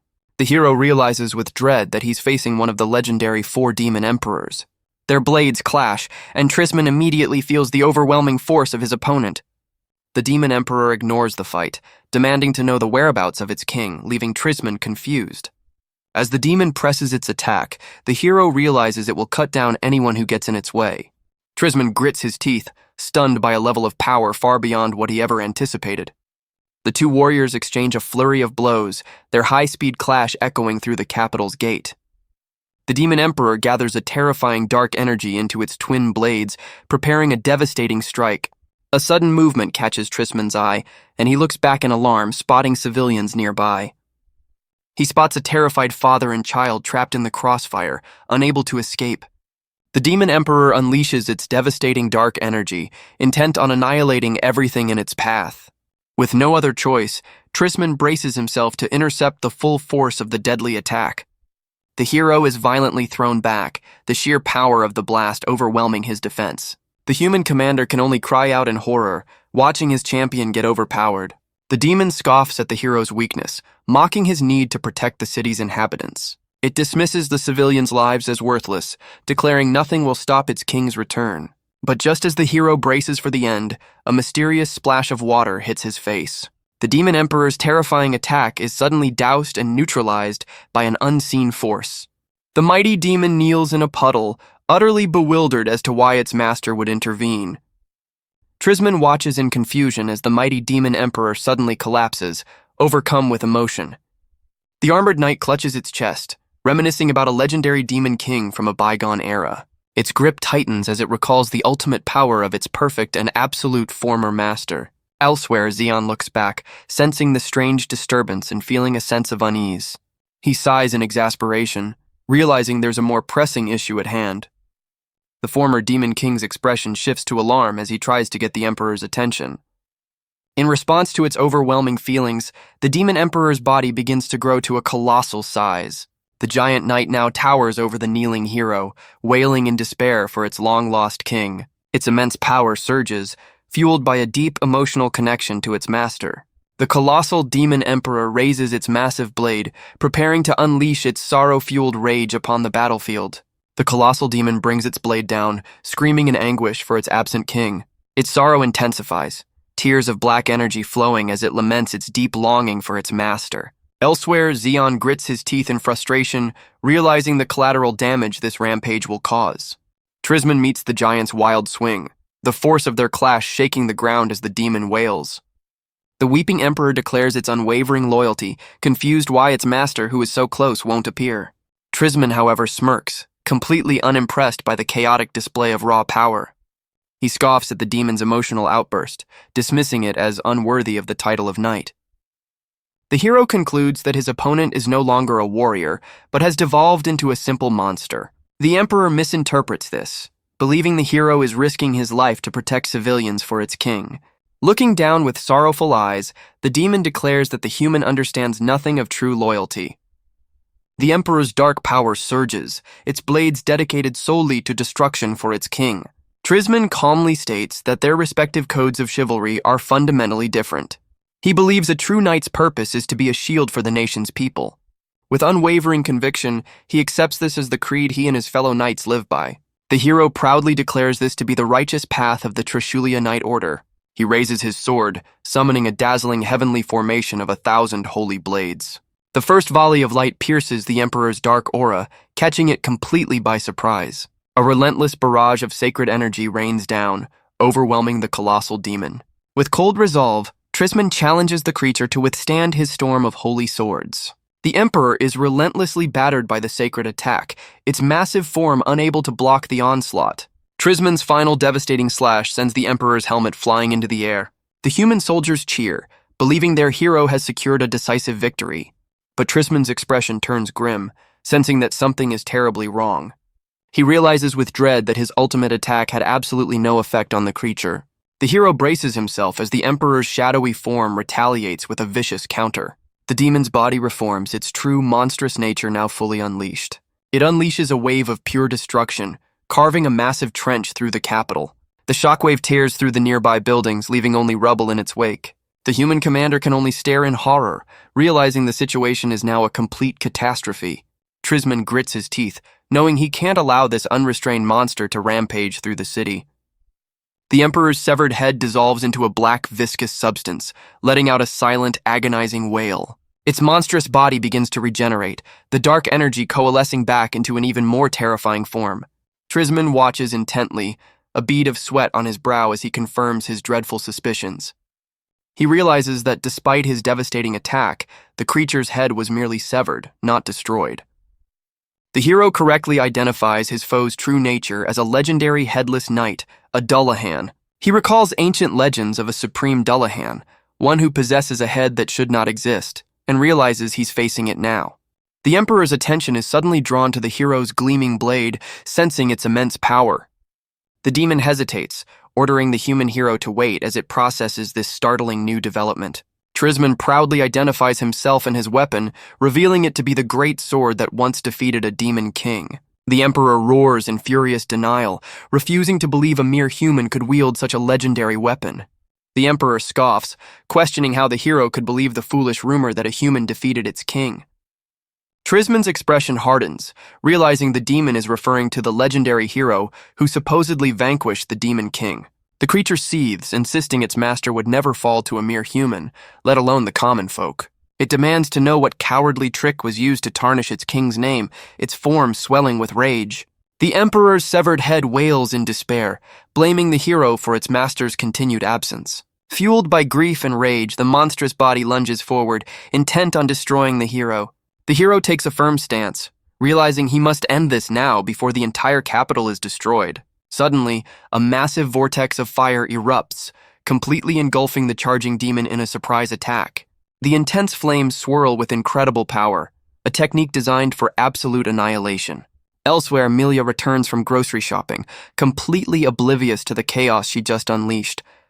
The hero scolds Trisman for the delay, telling him to deal with the monster so her dinner won't be ruined. The Demon Emperor's head dissolves in the flames, surprised by the relentless assault. Her eyes narrow with resolve, declaring she has no intention of holding back. She unleashes her ultimate technique, a massive flaming dragon that engulfs the battlefield. The Emperor's head melts away, lamenting its foolishness for underestimating her power. Milia admits her own weakness, but her expression shows a newfound determination. She leaps into the air, ready to deliver the final blow to the dissolving creature. With a bright smile, she declares that knowing love has made her a completely different person. She channels her burning passion, creating a massive ring of fire around her. The hero unleashes a devastating barrage of flaming blades, completely annihilating her target. Trisman stares in disbelief as the demon's form begins to disintegrate from her fiery assault. He recognizes with a start that Milia's power is now on a completely different level than before. Seeing a chance for victory, the Knight Commander eagerly offers his assistance in the fight. The two heroes launch a pincer attack, striking the monstrous shadow from both sides. Their blades slice through the dark energy in a perfectly synchronized assault. The creature writhes in silent rage, its shadowy form twisting under their relentless attacks. Its unstable body begins to swell, unable to contain the combined force of the two heroes. Suddenly, a constellation of holy light appears, piercing the darkness and revealing its core. Trisman's eyes widen as he finally spots the creature's true weakness within the light. He unleashes his ultimate heavenly slash, targeting the 7 points of light for a final decisive blow. Milia shouts in triumph, overjoyed that their combined assault was a complete success. The Demon Emperor's massive armored body crumbles into dust, its reign of terror finally over. The human soldiers cheer with relief as the suffocating demonic aura completely vanishes from the air. Milia rushes to Trisman to praise his skill, but he humbly admits he couldn't have won without her help. She puffs up with pride, playfully boasting that victory was guaranteed the moment she arrived. Trisman's light-hearted mood fades as he seriously considers the nature of the demons they just fought. He suddenly breaks into a cold sweat, a look of dawning horror spreading across his face. As the Emperor's remains smolder, its final thoughts are of regret for its emotional rampage. Their victory is cut short by the arrival of a new, menacing figure with a stitched neck and a sinister smile. The mysterious newcomer looks down on them with condescending amusement, acknowledging their strength. The newcomer scoffs, dismissing the heroes as utterly unimpressive. Trisman cries out in alarm as the demon makes a sudden, aggressive move. The demon smirks with chilling confidence, speaking of his current unleashed state. He slams his massive blade into the ground, shattering the stone with a surge of power. In an instant, he attacks, sending both Milia and Trisman flying back with a single shockwave. The two heroes can only watch in shock, completely outmatched by this new level of speed and strength. A devastating blast of energy rips through the capital street, leveling everything in its path. The demon coolly notes that he is on a completely different level than the previous foe. Trisman struggles to his knees, utterly stunned by the demon's overwhelming power as Milia lies defeated.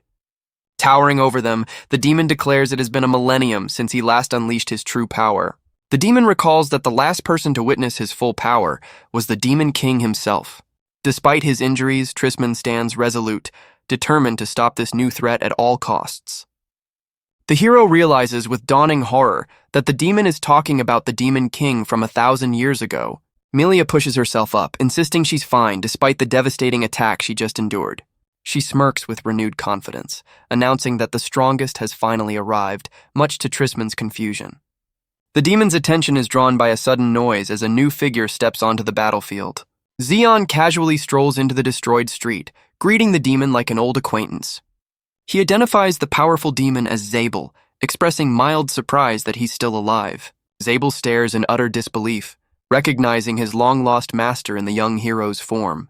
Milia screams a warning, identifying Zabel as one of the legendary 4 demon generals. Zeon casually compliments Zabel, impressed that he's a general in the current Demon King's army.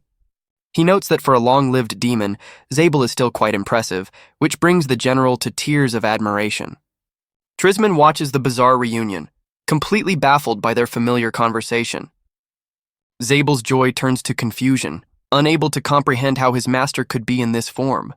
Zeon calmly offers to listen, noting it's been 1,000 years since their last meeting. But Zabel's confusion erupts into rage as he violently grabs the former Demon King by the collar.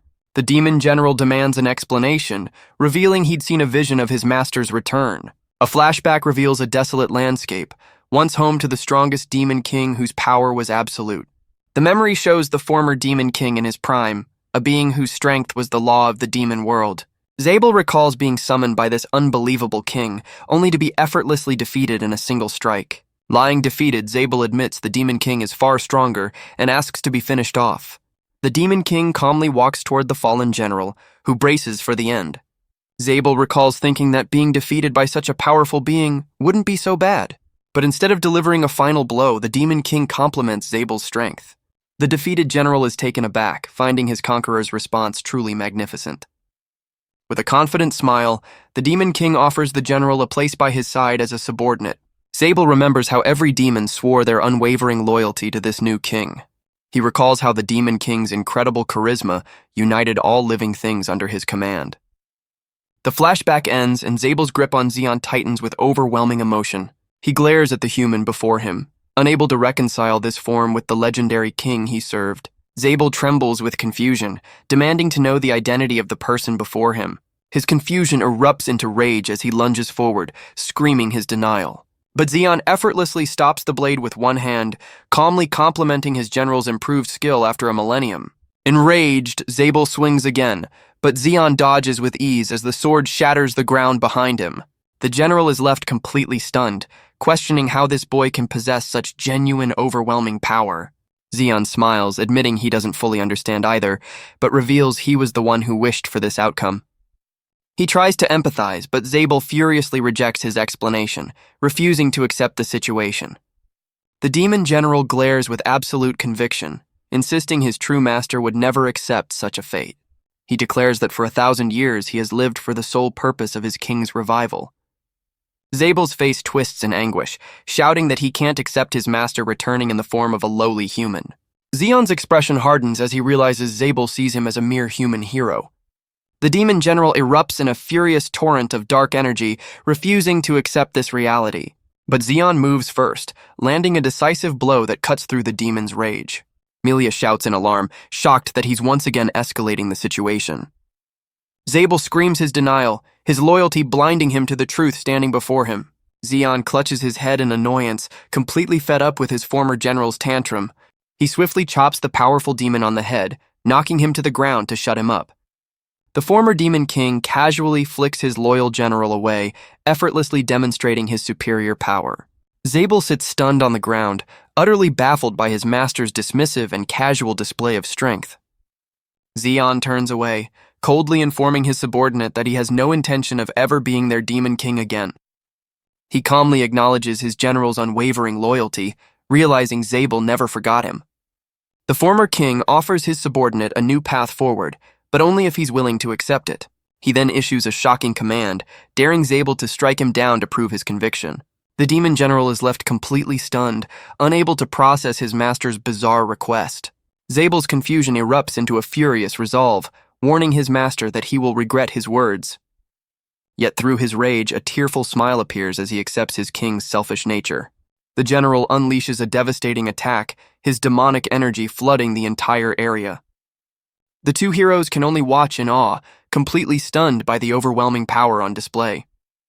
Milia stares in utter disbelief, unable to comprehend the insane turn of events. Both heroes are left speechless, realizing they are witnessing a battle far beyond their understanding.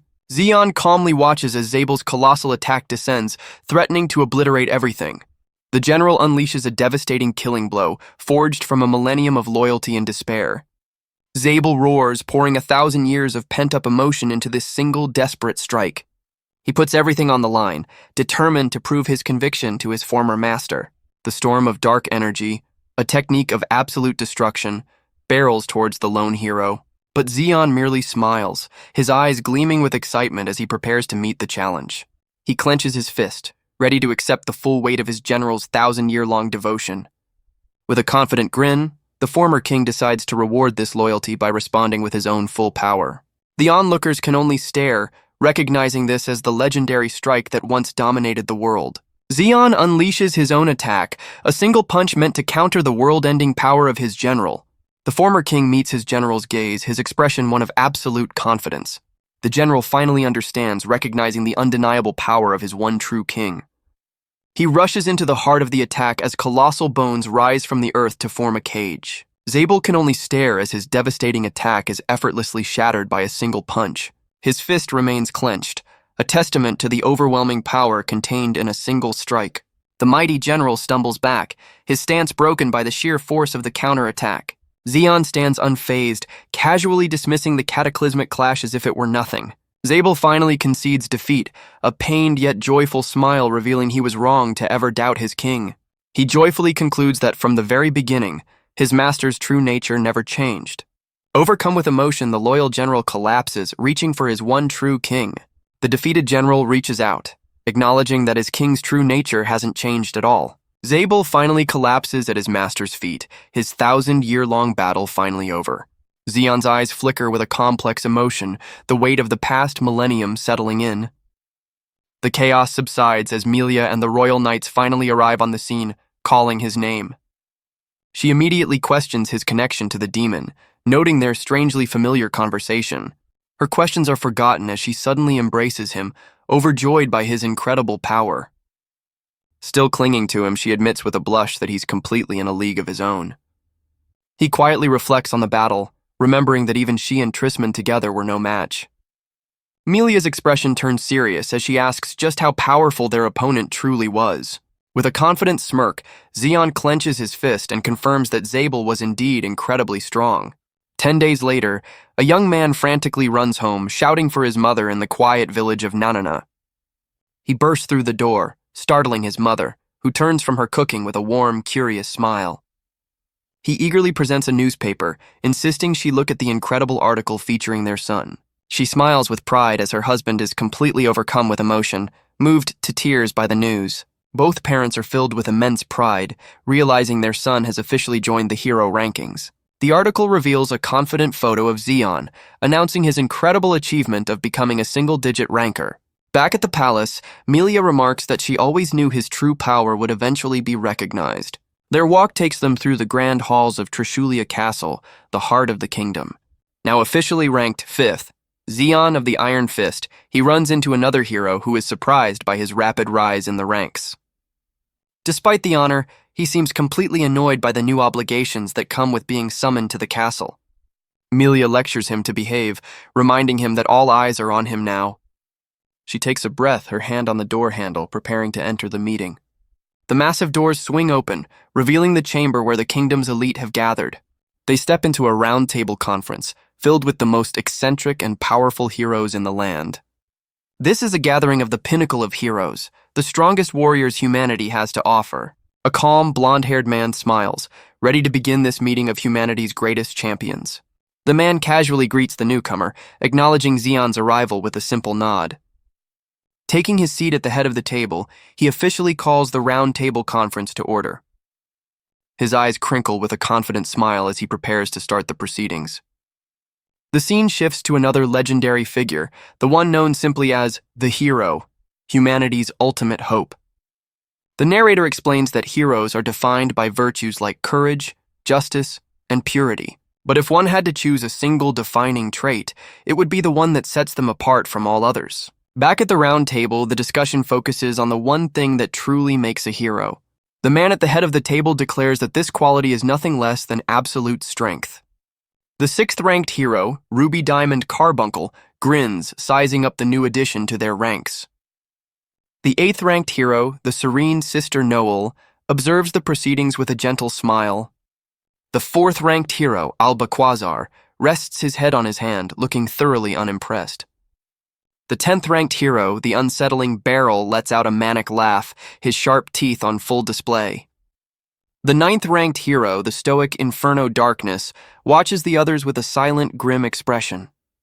And finally, the 3rd-ranked hero, Trisman of the Holy Sword, sits with quiet, unwavering confidence.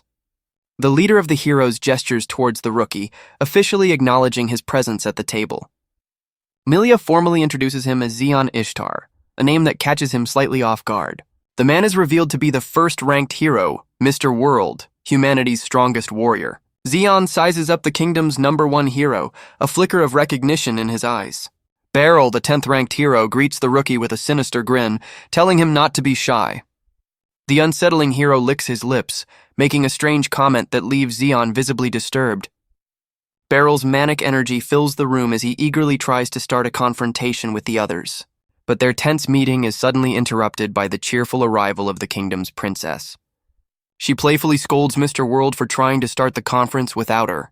The flustered #1 hero tries to regain his composure, eager to make a good impression on the newcomer. The princess takes the floor, announcing the meeting's purpose is to discuss the recent surge in demon activity. But Mr. World interrupts, declaring there's a more pressing matter to attend to first. With a mischievous grin, the princess prepares to reveal their surprise. They suddenly throw a welcome party, showering the room in confetti to congratulate Xion on his new rank. Xion, Milia, and Trisman stare back with completely blank expressions, thoroughly unimpressed. The princess slams her hands on the table in frustration, demanding to know why he isn't more excited. He calmly removes a streamer from his hair as the princess and Mr. World realize their grand welcome has fallen flat. Milia leans in with a cheerful smile, asking Xion for his opinion on the kingdom's eccentric #1 hero. Mr. World laughs off the awkwardness, while the princess smugly observes the room's strange dynamic. But Xion's expression suddenly hardens, his fist clenching as the lighthearted mood vanishes. Mr. World flexes with a smug grin, declaring his own strength to be truly overwhelming. Xion questions if the #1 hero is even human, while Milia insists he's the real deal. A flashback reveals Mr. World's history as a hero who suddenly appeared and shot to the top rank. Milia begins to explain a past threat, a massive demon organization separate from the Demon King's army. This group, the 72 Pillars of the Demon World, was led by the legendary 4 demon emperors. Yet despite their immense power, this terrifying demonic force never managed to reach the kingdom. That's because Mr. World single-handedly met them on the battlefield and annihilated their entire army. Milia playfully asks Xion if he believes anyone stronger than Mr. World could possibly exist. Xion's expression turns serious, agreeing that person is, without a doubt, Mr. World. But back at the table, the #1 hero scoffs, leaning back with an air of complete disinterest. The 4th-ranked hero Alba leans back with his foot on the table, dismissing the need for any welcome. He smirks with condescending amusement, suggesting that newcomers don't last long around him.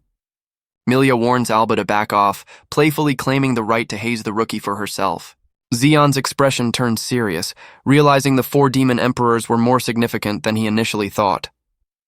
Alba scoffs, unimpressed that the one who defeated a demon emperor is just some kid with a simple face. Xion's gaze hardens as he quietly challenges the hero to repeat his insult.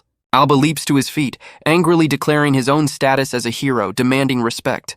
But before a fight can break out, the 6th-ranked hero Ruby suddenly intervenes. Ruby grabs Alba from behind, physically restraining him and demanding he stop. The muscular hero roars in anger, declaring that infighting among heroes is absolutely forbidden. The other heroes watch the confrontation with varying degrees of amusement as Ruby tries to de-escalate the situation.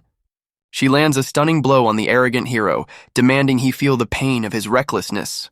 A stunned Alba questions the strength of his fellow heroes as Ruby casually apologizes for her outburst. She confidently boasts that in terms of raw power, she's on par with the hero who previously held the 5th rank. The revelation leaves Alba speechless, as he recalls his own celebrated status as a hero from the Calvinan Federation. Milia smugly admits that in her current state, she's not even on the same level as these top-tier heroes. The stoic Inferno Darkness observes the room, acknowledging the presence of several unpredictable and powerful individuals. The former Demon King sits in quiet contemplation, pondering the strange dynamics of the hero ranking system. His expression shifts to a confident smirk, finding this gathering of oddballs more intriguing than he first expected. As the initial chaos subsides, the camera pulls back, signaling it's finally time to address the meeting's true agenda. Mr. World gets down to business, announcing the collapse of the small nation of Cresselia. The grave news sends a ripple of shock through the other top-ranked heroes. Ruby Diamond Carbuncle's expression hardens, realizing the gravity of the situation. Sister Noel stands in disbelief, questioning if the devastating report is actually true. The princess points to a map, explaining Cresselia's role as a vital front line against demon invasions. Mr. World confirms the nation was completely annihilated just a few days prior by a demon assault. The culprit is revealed to be Bastet, one of the 4 demon emperors leading a terrifying legion. He laments the loss of the once beautiful and peaceful country, remembering its serene landscape. With righteous fury, the #1 hero declares that they cannot let this vile act of aggression stand. The princess, however, tempers his rage, reminding him they can't act rashly after the recent attack on their own capital. The princess steps forward, proposing they send a small elite team to handle the crisis. With a determined cry, she calls for volunteers to step forward and join the mission. Several of the top-ranked heroes, including Beryl and Ruby, show their readiness to answer the call. Mr. World clenches his fist, officially declaring the start of an operation to reclaim the fallen nation. Zeon, Trisman, and the other heroes listen with grim resolve, understanding the weight of the mission. A flashback reveals the grim fate of Cresselia's people, now enslaved and forced into hard labor. The once thriving desert nation is shown in ruins, its structures now monuments to its downfall. An exhausted man struggles under a heavy load, watched over by imposing, jackal-headed guards. The man collapses to the ground, unable to continue under the brutal conditions. A guard mercilessly strikes the fallen man, punishing him for his moment of weakness. The guard looms over the man, questioning the very purpose of his existence. All around, the enslaved people are forced into grueling labor under the watchful eyes of their captors. They trudge in a long line up a massive staircase, carrying supplies to build a colossal pyramid. A guard reveals their grim purpose, to construct a divine palace for Bastet, the king of the dead. Elsewhere, a hand clenches a cup, shattering it as a voice declares that no mercy will be shown. A slave looks up at the pyramid with a glimmer of hope, thankful for an unexpected turn of events. Meanwhile, the demon emperor Bastet sits on her throne, learning of Zabel's recent defeat. She stands with a sigh, dismissing her fallen comrade as a disappointment. Bastet then addresses a strange, pulsating organic mass, acknowledging the difficult task given by her king. A sinister grin spreads across her face as she eagerly declares it's time to begin a true war. Bastet stretches languidly, preparing to welcome the foolish humans to her new domain. Meanwhile, an elite team of heroes makes their way toward the fallen nation of Cresselia. They learn the land was once protected by a divine tree, whose spirit repelled demonic forces for ages.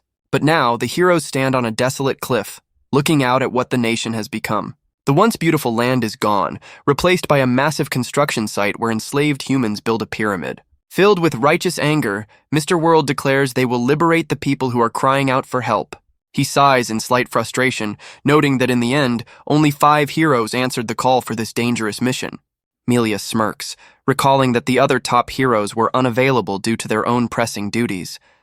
Inferno Darkness accepts their small numbers, understanding that with the recent chaos it couldn't be helped.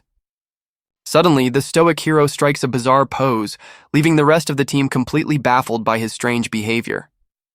Inferno Darkness declares that the time for their holy war has come, and they must simply follow their destiny. The new chapter begins, focusing on the unlikely pairing of a saint and an emissary of darkness. At the border of Cresselia, a patrol of guards is suddenly confronted by a horde of bandaged, undead creatures. The guards are quickly overwhelmed by the relentless assault of the undead soldiers. A determined captain rallies his men, shouting that they will defend their homeland to the very last. His resolve falters as he drops a small vial, realizing the hopelessness of their situation against such a massive army.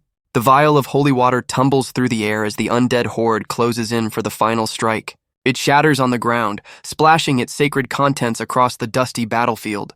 The undead creatures recoil in agony, unable to cross the barrier created by the blessed liquid. Sister Noel appears, assuring the soldiers she will protect them as her holy aura mends a nearby guard's wounds. With a serene smile, she bestows a divine blessing upon the grateful soldiers. The men watch in awe as her holy magic is described, a power capable of purifying the undead. The soldiers are shocked to find their own weapons now glowing, imbued with her sacred power. But a narrator hints at the true, darker reason she earned the title Divine Punishment. Their morale restored, the soldiers vow to protect her and charge into the fray. One of the soldiers falls, confused that her power isn't the healing magic he expected. He questions her actions as she kneels beside him, concerned for his minor injury.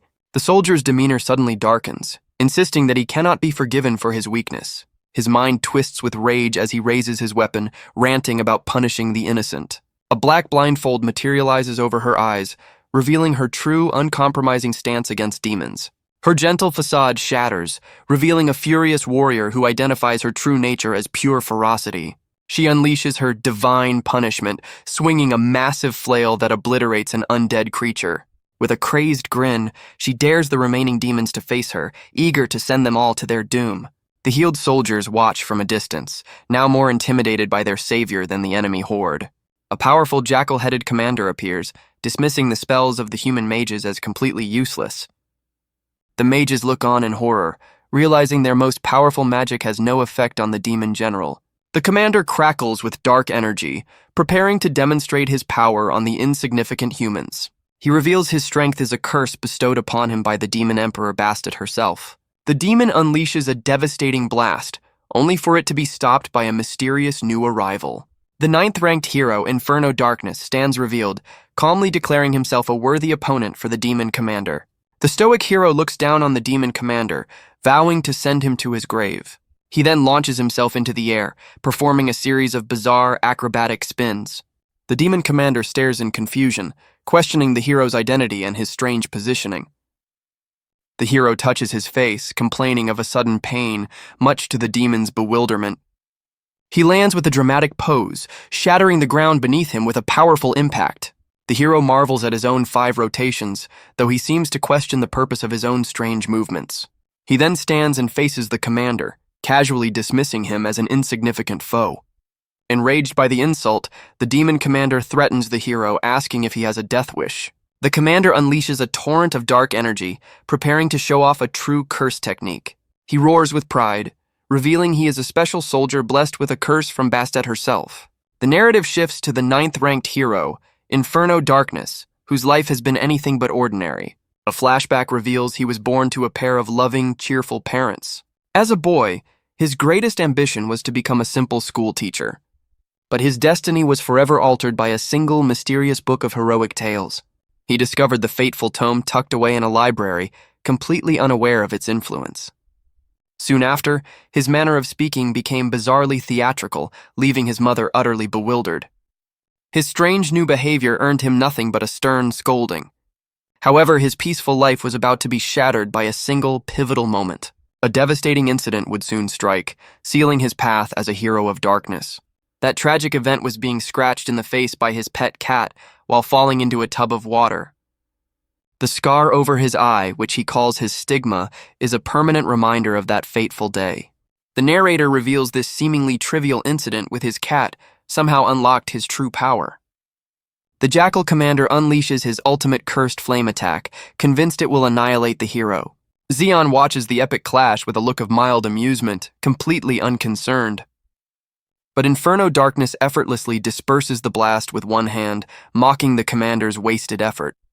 Meanwhile, Xeon casually strolls away as Milia angrily demands he stop sightseeing and help out.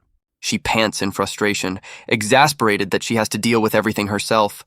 With renewed resolve, she leaps into battle, reminding everyone that she's a higher-ranked hero anyway. Xeon smiles, watching the chaos unfold and complimenting their performance from a safe distance.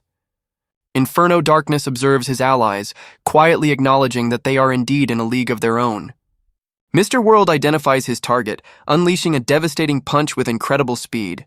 The number 1 hero casually wipes his brow, commenting on everyone's hard work in the heat. Elsewhere, he appears before another group of soldiers, confronting a demon commander who has them cornered.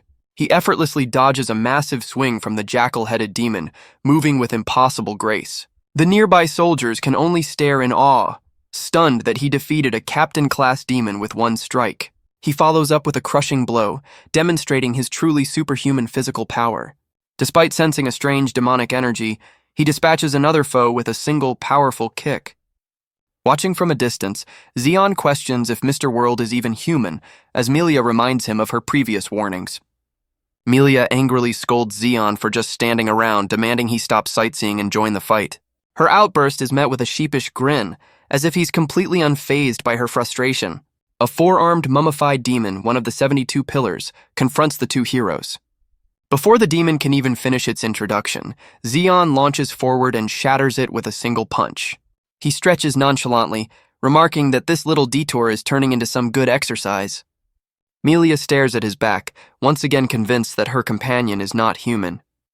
Zeon's attention is suddenly caught by something in the distance, and he points it out with a grin. They arrive at the base of the massive pyramid, with Zeon noting it's quite a sight to behold. He gives a mock salute to the structure as Melia marvels at how close they've managed to get. With a determined look, Zeon tells Melia it's time to move, and the two of them dash towards the entrance. She's caught off guard, blushing when he casually calls her by her first name. Inside, Zeon observes the dark, cavernous interior, noting its simple but vast design. The two heroes find themselves at the foot of a colossal staircase, leading into the pyramid's dark depths. Melia suggests they press forward, and Zeon agrees, sensing they're close to their target. A new voice echoes from above, surprised that mere humans have managed to infiltrate her domain. At the top of the stairs sits Bastet, one of the 4 demon emperors, who smugly welcomes them. With a chilling grin, she mockingly asks the heroes for their opinion of her new kingdom. Melia stares in shock, recognizing the infamous demon emperor, while Zeon remains completely unfazed. A sinister subordinate appears beside her, holding a picture to confirm Zeon's identity. Zeon cracks his knuckles with a grin, declaring he's here on business and has no intention of showing mercy. But Melia's expression darkens as she declares that her target is not the demon emperor herself. Bastet leans back on her throne, questioning if Zeon is truly a match for the man now identified as Zabel. Zeon's eyes widen with a sharp, knowing grin, anticipating the inevitable confrontation. But before he can act, Melia suddenly charges past him, swinging her sword with furious intent. Her face contorts with rage, her eyes turning into black voids as she succumbs to a dark influence. Wreathed in a sinister aura, she lunges forward, determined to strike down her own companion. Zeon calmly raises a hand, effortlessly halting her cursed blade as if he expected this outcome. From her throne, Bastet smirks, impressed that a mere human seems to understand the nature of her curse. The demon emperor watches with amusement as her spell forces the two heroes to fight each other. She gloats with absolute confidence, declaring that no hero, no matter their title, can escape her curses. A vision appears, showing the idealized images of a noble warrior and a pure-hearted saint. But the vision darkens, revealing that even the purest heart contains a seed of malice waiting to be nurtured. The demon emperor explains with a sinister grin that she only needs to give that inner darkness a little push. Zeon calmly faces his possessed companion, warning that if she attacks for real, she'll be the one to get hurt. Melia screams in a fit of rage, refusing to tolerate his condescending tone any longer. He raises a hand, completely unfazed by her outburst and preparing to deal with the situation. She unleashes a furious barrage of sword strikes, but he effortlessly dodges every single one. He easily stops her blade, but she grins maniacally, impressed by his skill and ready for more. The cursed hero tries a different, more provocative tactic to throw him off his game. With a calm smile, Zeon delivers a swift chop to her head, telling her to settle down. The blow leaves her dazed and blushing, the curse's dark influence momentarily scrambled. Completely exasperated, Zeon holds her by the collar, complaining that his allies are nothing but trouble. He calmly asks if she's done, leaving the flustered hero completely speechless. Melia snaps out of it, horrified by her own actions as Zeon notes she's not much different than usual. With a confident smile, he turns to the demon emperor, mocking her so-called ultimate curse. He stands unfazed as Melia recovers behind him, the curse's influence completely gone. Bastet's claws dig into her throne, realizing this opponent can't be defeated from a distance. The demon emperor rises, warning him he'll regret making her stand as she unleashes a strange, unsettling power. Zeon's expression remains stoic, knowing that no matter how vast the demon world is, no one can truly control him. He recalls how easily he shattered her curse simply by swatting it away. The demon emperor stares in disbelief, forced to question if her opponent is even human. Melia points out that even the enemy is confused, while Zeon just laughs, finding it a hassle to be seen as a mere human. Zeon scratches his head as Melia, still dazed, admits her attraction to powerful men. The Demon Emperor smirks, acknowledging his true strength is the same that defeated her former comrade Zabel. He grins confidently, clenching his fist and declaring he can't let a threat like her escape. Her expression turns manic as she decides she has no choice but to eliminate him. She reveals her clan's unique power, a necromantic art separate from the Demon King's authority. The Demon Emperor unleashes her true ability, the ultimate curse of her people. Surrounded by orbs of dark energy, she triumphantly declares her mastery over death itself. Melia shouts a warning, her eyes wide with alarm at the immense power being displayed. Bastet unleashes her devastating attack, sending a barrage of dark spheres hurtling toward the heroes. Melia is forced to duck as one of the deadly orbs narrowly misses her and slams into the ground. Melia watches in alarm as the destructive orbs tear through the chamber floor. Bastet taunts them from her throne, amused by their desperate attempts to dodge her relentless assault. Melia realizes this is a curse of absolute annihilation, capable of erasing not just life but matter itself. The Demon Emperor gloats, revealing her power is the complete mastery over this force of destruction. Melia stares in horror at the perfectly smooth holes in the floor, evidence of the sphere's terrifying power. The narrator explains this is less a curse and more a guaranteed end, a power that returns all to nothingness. She frantically warns Zeon that this is an attack that simply cannot be blocked. Bastet laughs, comparing their frantic dodging to the scurrying of insignificant insects. Growing tired of the game, she gathers her power to unleash the full, world-ending force of her royal curse. But Zeon's expression remains calm, his focus unbroken as he prepares to face the ultimate attack. The Demon Emperor taunts that a frail human body is completely powerless against her. Melia shouts his name in panic, but Zeon remains completely unfazed by the impending doom. He simply claps his hands together, as if dusting them off after a simple chore. His companion stares in disbelief, completely baffled by his bizarrely calm demeanor. Even Bastet's confident smirk falters, confused by the hero's strange lack of fear. Zeon cheerfully holds up 3 fingers, reciting a completely unrelated and nonsensical proverb. His eyes gleam with a confident smirk as he prepares to share some of his family's wisdom. The Demon Emperor looks down in bewilderment as Zeon calmly announces that it's now his turn. He throws a casual punch into the air, and Bastet's jaw drops in utter shock at the result. The scene shifts to Sister Noel, who unleashes her furious divine power upon the undead horde. Sister Noel pants with frustration, annoyed by the seemingly endless horde of undead enemies. Believing she's cleared the area, her eyes widen in shock as a new figure appears before her. A powerful kick suddenly sends her skidding across the battlefield, catching her completely off guard. A nearby soldier cries out in alarm as the 8th-ranked hero is sent tumbling through the air. The force of the blow sends her into an undignified flip, her composure momentarily shattered. Enraged, she retaliates with a powerful kick of her own, determined to show the newcomer her true strength. She then unleashes a bizarre attack, summoning a rain of weapons from an unseen space, much to the soldier's bewilderment. Her attacker, revealed to be Ruby, grabs her head in frustration, annoyed that her secret technique was exposed. Elsewhere, Inferno Darkness unleashes a devastating barrage of dark flames, obliterating another powerful demon. Ruby physically restrains the furious Sister Noel, who struggles against her grip, eager to settle the score. Inferno Darkness announces his timely arrival, having heard the soldiers' desperate cries for help.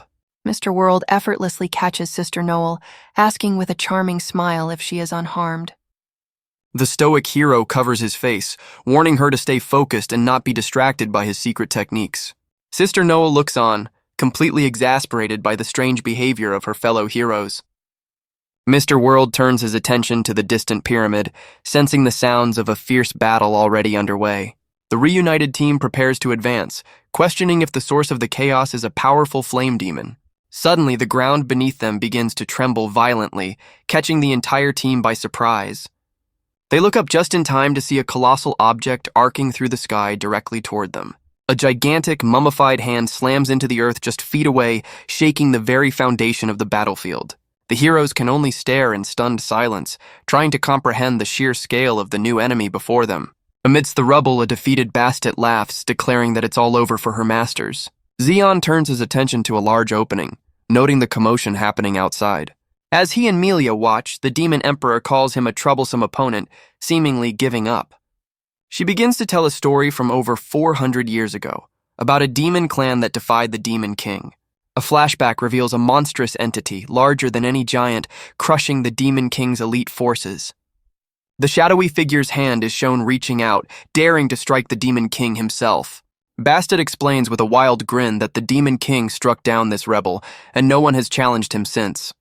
Melia looks on in shock, realizing the creature from the story should be long gone. The Demon Emperor smirks, challenging them to guess the point of her tale. With a sinister smile, she offers to spell out the terrifying truth for them. The heroes outside brace for a fight, about to learn why Bastet is known as the King of the Dead. A colossal mummified giant rises from the ground, declaring itself the strongest servant of the Demon King. Bastet laughs with manic glee, revealing that this resurrected creature is a unique and terrifying existence. From inside the pyramid, Melia stares out in disbelief, questioning what kind of monster has just appeared. She frantically urges Zeon to help their allies, insisting they deal with the giant immediately. But Zeon calmly tells her it's too soon to join the fight, hinting at a deeper strategy. They turn back to find Bastet laughing amidst the ruins, much to Melia's confusion. The Demon Emperor smirks, acknowledging that this turn of events is expected from one who has the Demon King's favor. With a flick of her wrist, she begins to channel her necromantic power once more. She unleashes her magic, reanimating the rubble into a new, grotesque monster to continue the fight. Melia stares in disgust at the newly formed creature, while Zeon observes it with calm curiosity. A sudden realization dawns on Zeon's face as he pieces together the puzzle. Bastet grins with bloodied lips, revealing this was all done for the sake of the Demon King. She casually explains that the core of her new pet is one of the Demon King's 24 hearts. The rubble monster roars, revealing it was formed around a piece of the Demon King's own body. Both Melia and Zeon are left speechless by the shocking revelation. The colossal serpent towers over them as Bastet revels in the immense power granted to her. While Melia is terrified, Zeon breaks into a wide grin, finding the ridiculous monster amusing. He gives a mock salute, cheerfully complimenting the creature's very demonic appearance, much to Melia's bewilderment. The serpent looms over them, unable to comprehend why these foolish humans aren't terrified of its beauty. The serpent boasts that its power is a direct gift from the Demon King himself. It unleashes its cursed power, slamming its tail into the ground with devastating force. The creature roars, declaring it has evolved beyond a mere demon as it towers over the heroes. Zeon calmly steps in front of Melia, unfazed by the monster's condescending view of human heroes. The serpent lunges with its jaws wide, intending to swallow them whole in a single swift attack. Elsewhere, inferno darkness covers his face, sensing his old scar ache in the presence of such power. The other heroes stare up in awe at the colossal mummified giant, questioning what this new enemy is. The giant's single eye glares down as it clenches a massive fist, preparing to crush them. Sister Noel's battle-crazed grin returns, dismissing the towering foe as just a big brute. With a furious cry, she leaps into the air, determined to deliver the finishing blow. She unleashes her ultimate technique, a multi-layered holy attack with her morning star. With a powerful swing, she lands a direct hit on the colossal giant's chest. But her eyes widen in disbelief as she realizes her attack had no effect. The mummified giant stands completely unharmed, its immense form unyielding. It casually swats her weapon aside, preparing to deliver a devastating counter. Suddenly, a hand intercepts her flail, stopping the giant's powerful blow. Mr. World stands before her, having effortlessly caught the weapon and saved her from certain doom. He calmly asks if she's okay, while she looks up at her savior with a grateful smile. Inferno darkness steps in, warning that brute force is meaningless against this foe, while Ruby clings to his leg in frustration. He calmly raises a hand, declaring that if physical attacks fail, he'll just burn the creature to ashes with his magic. He theatrically prepares to unleash the flames of purgatory upon the giant. A devastating blast of dark fire strikes the mummified creature directly in the chest. But the heroes watch in disbelief as the giant begins to absorb the powerful attack. The creature inhales the dark flames, then prepares to unleash them back with its own power. It spews a torrent of corrupted fire, forcing the heroes to dive for cover from the overwhelming blast. Inside the pyramid, the rubble serpent lunges but suddenly halts its attack, causing confusion. Zeon and Melia watch as the serpent turns its attention to the intense battle raging outside. A knowing smirk spreads across Zeon's face, realizing the Demon King has made quite a generous move. The serpent reveals that the Demon King didn't just give it a core, but also granted one of his hearts to the giant. It proudly declares that this was all a sign of the Demon King's absolute trust in Bastit's plan. The serpent reveals the giant has been reborn as a monster, far more powerful than it was in its prime. It proudly declares that only the Demon King himself is worthy of standing in its way. The two monsters boast that together, they possess enough power to destroy the entire world. The serpent gathers a sphere of dark energy in its mouth, preparing to unleash a devastating attack. Zeon clenches his fists, ready to face the challenge as the creature targets him for his defiance. A colossal beam of destructive energy is fired, aimed directly at the two heroes. Zeon calmly analyzes the incoming blast, while Milia looks on, overwhelmed by its immense power. The powerful attack collides with an unseen force, resulting in a massive, chaotic explosion. Milia stares in disbelief, questioning what just happened as Zeon shields her from the aftershock. She turns to Zeon with a shocked expression, demanding to know what he just did to stop the attack. Zeon stands amidst the smoke, calmly examining his blackened arm, which took the full force of the blast. Milia rushes to his side in a panic, but he casually reassures her that there's nothing to worry about. He holds up his charred hand, calmly telling his stunned companion to stand back. Milia is horrified, realizing Zeon just tanked a world-ending attack with his bare arm. He faces the serpent, complimenting its power but mockingly calling its bluff about destroying the world. The colossal serpent can only stare in utter disbelief, completely taken aback by his nonchalant attitude. With a confident smile, Zeon looks up at the monster, completely unfazed by his own injury. The serpent demands to know his true identity, but Zeon simply acknowledges the situation with a knowing look. The creature struggles to comprehend how its ultimate curse, an attack meant to erase the world, was so easily stopped. Zeon smirks, thinking to himself that having a grand title to announce at times like this is certainly useful. With a confident smile, he formally introduces himself as Zeon Ishtar, the fifth-ranked hero known as the Fist Saint. He gives a mock salute with his charred hand, telling the monster to remember his name. The serpent looks down, questioning how a mere fifth-ranked hero could possess such overwhelming arrogance. Its eyes narrow with fury as it declares its intention to personally eliminate the disrespectful human. The creature roars with a sudden realization, acknowledging that Zeon is a being who could one day rival the Demon King. Outside, the other heroes coordinate their attack, with Mr. World ordering them to take down the giant first. The serpent admits that it may not be able to win alone, but it's a fight that demands its full attention. Zeon casually scratches his head, finding it a bit of a hassle to be taken so seriously.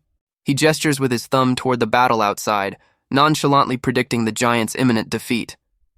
The other heroes agree on the giant's threat level, as the serpent reacts with shock to Zeon's casual dismissal. Mr. World confidently tells his team to stand back, preparing to take on the colossal giant himself. Meanwhile, Zeon contemplates the true nature of humanity's brilliance, a concept he's still grappling with. He observes his own charred hand, noting that humans are always far stronger than they seem. With a knowing look, he acknowledges that this same conviction is what drives the demons as well. His hand instantly heals as he declares his intent to accept the serpent's challenge and shatter it completely. Outside, Mr. World is stunned by the sheer power of his allies, while Zeon simply smiles, aware of the unfolding battle. Enraged, the serpent gathers its cursed energy, eager to test the hero's bold claims. The two monsters coordinate their assault, preparing to unleash their ultimate world-ending attacks simultaneously. The giant brings its massive fist down like an iron mace, aiming to crush the #1 hero. Inside, the serpent unleashes its ultimate curse, a devastating blast aimed directly at the unmoving Zeon. Zeon clenches his fist, his eyes sharp with focus as he prepares to meet the attack head-on. Simultaneously, Mr. World unleashes his signature justice punch, crashing down on the giant with righteous fury. Zeon meets the serpent's ultimate curse with his own barrage, shattering its attack with a flurry of powerful strikes. The colossal serpent reels back in agony, its body battered and smoking as it realizes the fight is over. Milia cries out his name as the defeated monster crashes to the ground behind them. The serpent can only stare in disbelief as Milia expresses her relief, while Zeon remains completely composed. He turns to the fallen beast with a casual grin, commenting that he's already getting used to such powerful opponents. The serpent struggles to speak, insisting that Zeon's power is still nothing compared to the true Demon King. Zeon looks down thoughtfully, musing that if they had met 1,000 years sooner, things might have been different. The serpent's eye glimmers with a final thought, seemingly agreeing that with just a little more time, the outcome could have changed. Milia frantically questions Zeon, demanding to know the meaning behind his cryptic words.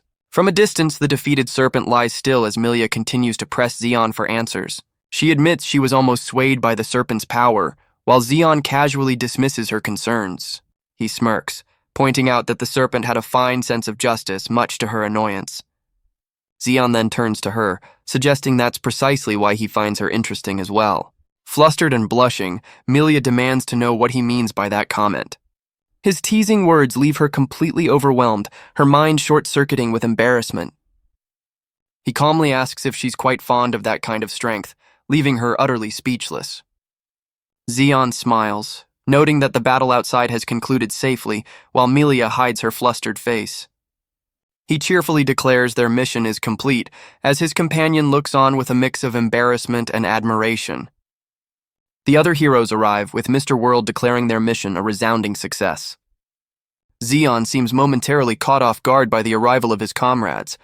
Mr. World cheerfully praises Zeon, noting that with this victory they have now repelled 3 of the 4 demon emperors. The scene cuts to the smoldering remains of the giant, as a voice marvels that it was defeated with bare hands. With a charming smile, Mr. World admits that Zeon's reliability has piqued his interest. But Zeon's eyes narrow, his expression unreadable as he processes the hero's statement. Mr. World turns, guiding him away as he confirms his name is indeed Zeon Ishtar. With a pleasant smile, he asks if Zeon will continue to be an ally to the heroes. Zeon simply smiles, scratching his head with a non-committal expression that leaves the question unanswered. The scene abruptly shifts to the Demon King's castle as a dark, winged figure descends upon it. A crow-like familiar approaches a powerful dragon-like demon, catching him by surprise. The bird lands on his hand, and the Demon Emperor recognizes it as a messenger from his peer, Bastet. After receiving the news, the Emperor roars in disbelief, learning that Bastet has been defeated. He fumes that 2 of the 4 Demon Emperors have now fallen to mere humans, a truly unthinkable outcome. The Emperor then turns his rage on a cat-like subordinate, scolding him for retreating from the earlier battle. Meanwhile, a different, bespectacled subordinate smirks, noting that the hero is an excellent source of data. A female demon general vows to eliminate the heroes, intrigued by the unexpected information they've gathered.